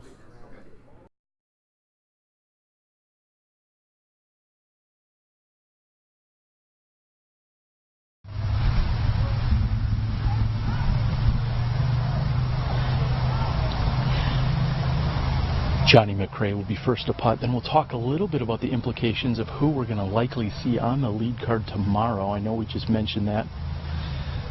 Also, I'd like to say thanks for watching today, of course, with our FPO footage.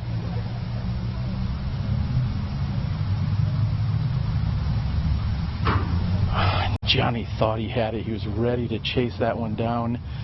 Just not enough gas in the tank to finish out. Yeah, that's unfortunate. We would love to have Johnny finish on a high note. See what Ricky can he really just needs to make this and clear his head and get ready for the week, the weekend per se. He's ready and primed to be there at the end. And really no surprise as he makes from just inside circle 1.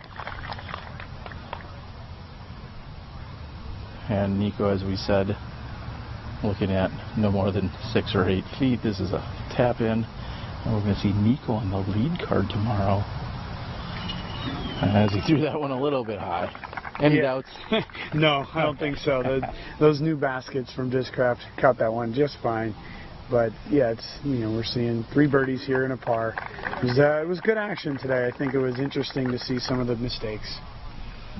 Johnny McRae will be tapping out here in a moment.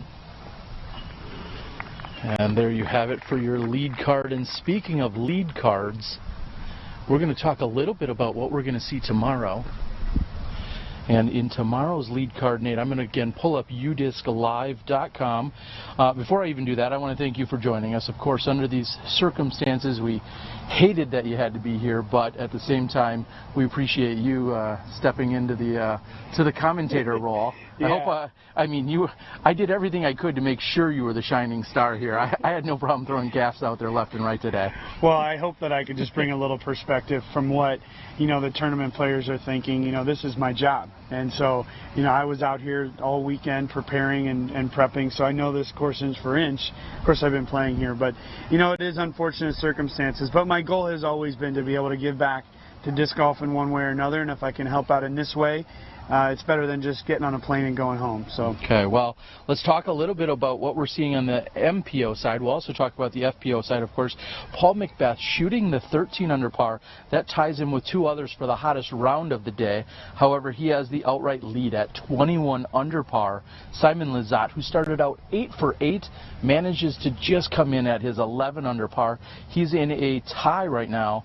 Looks like a four-way tie for second place. So Lizotte, McMahon, LeCastro, and Wysocki all at 20 under. Of course, and I'll read right past that, James Conrad, Carl Johan Nybo, KJ, Dave Felberg, Peter McBride, Austin Turner. Not one name that surprises you up there on the top here. No, and it's interesting. Usually at the Memorial we do have one name that's always a surprise, although this is 2018 and disc golf has gotten to a point now where these guys come into this tournament ready to rock and roll. And really, we're looking at a 20 under par number. I know that the winner is going to have to be in the 40s, and that's just the way that the Memorial is. So we're looking for a score of at least 10 under tomorrow, and probably near that 10, 12, 13, assuming the weather stays the way that it is. But of course, with McBeth having all the history here, he's obviously our favorite. He's leading the tournament at the moment, but it's interesting to see these other names on the top 10. Peter McBride, to me, is an interesting name. I think these courses fit his game quite well. He's a pretty calm and collected player. Nate Sexton had a great round today. So we might see these guys continue to jump up. Well, we're excited to do so. We're going to stand down for just a few moments. We're going to listen to a word from our sponsor and anything else we need to wrap up. We'll see if we can also grab someone from this lead card, maybe Nico LeCastro or Ricky Wysocki, and see if we can close out by talking to one of them. We'll see you in a few moments. Thanks for tuning in. We'll be back after a word from these sponsors.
For me, it's fun.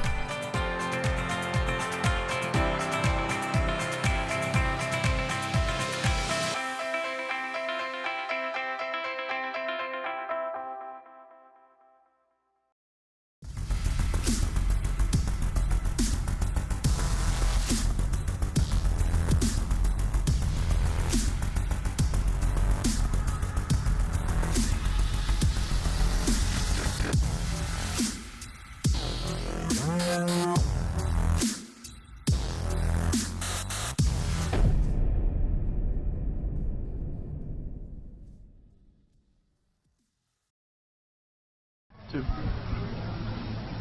Filming that. Hello everyone and welcome back. I am joined here by Nico LaCastro. Nico, we saw you on the lead card today. We saw you ultimately finish with a 10 under and a tap-in birdie to finish. How did the round feel to you? Feeling good with my game right now. Everything feels comfortable. I feel like I'm in the right state of mind to execute each and every shot on the course right now. I ran into some trouble on 6 and 7. I had 3 OB strokes that were completely uncalled for.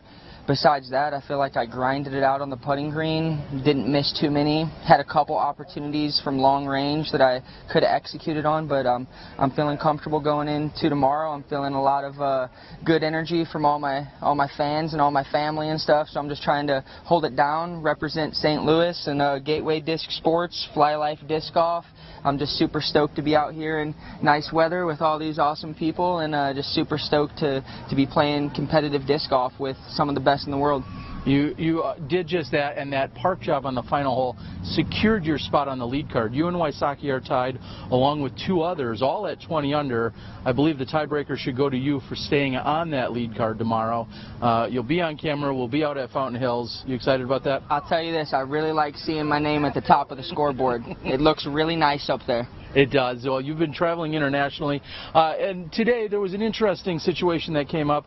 There was talk about it over on hole number 11. You thought that maybe Ricky Wysocki was outside of the allotted space on the back of his lie. Is that correct? Just so everyone understands. There was no maybe about it. It happened. It's on camera. I'm not mad at Rick. You know, he's one of my best friends. I love Ricky Wysocki, and you know, if we see it, it should be the same rules for everybody, and it's just that. You know, sure. If it's a foot fault, then it should probably be called, especially if it's this far away. I understand that it happens to everybody. We've all done it on accident. I don't think it was malicious by any way. I think that he might have thought that he put his mini down, and it didn't happen. But you know, we're going into tomorrow. I'm feeling good about my game. I'm willing to forget about that and just focus on the future. The past is gone. It is, and at that moment with Nate Doss helping with the co-commentary today, we noticed you were dialed in. Like, that did not faze you. Sometimes some of those situations, I think, can kind of rattle a card. It didn't seem like it did at all. You stepped up, you made your putt, and then you had a really strong finish out here. Seems like it was squashed in your mind almost immediately. I'll tell you that I want it really bad. I've put blood, sweat, and tears into the sport of disc golf, and I'm just trying to play it one shot at a time, keep a clear mind, and just focus on my next shot. Well, I know you're very driven, you're passionate, you're dedicated. I never understand when you're going to throw a 15-foot straddle or a 15-foot straight ahead. You've got a different style for every putt, every distance, and we love seeing it, and we wish you the best of luck tomorrow. Thanks, Terry. Thanks All right. for watching Smashbox. All right, have a good one, buddy. Thank you. Terry. Again, it's Nico LaCastro. He's going to remain on that leaderboard tomorrow. He says he loves seeing his name up there. I can fully understand that. I've got to send a shout out to everyone involved, of course, at the Disc Golf Pro Tour, Steve Dodge, and all of the crew and the staff, everyone here at the Memorial Championships presented by Discraft. This amazing event has been going on for more than 30 years, and I love coming back for it. I want to thank both Rick and Matt on the cameras, Johnny V, along with Gary to the O back at the controls, along with UDisc Live, all of the Pro Tour sponsors, supporters, and partners that we have. Thank you guys so much. We're looking forward to a 2 p.m. Eastern start tomorrow. We're back at Fountain Hills. That will be the 3rd round out of 4. Again, that's at 2 p.m. Eastern. Let's enjoy some highlights. We'll see you tomorrow when you step inside the Smashbox.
I want to play more holes. And I wanted to see I you make definitely felt those. the love. A lot of people were cheering for me, wanting me to make this putt.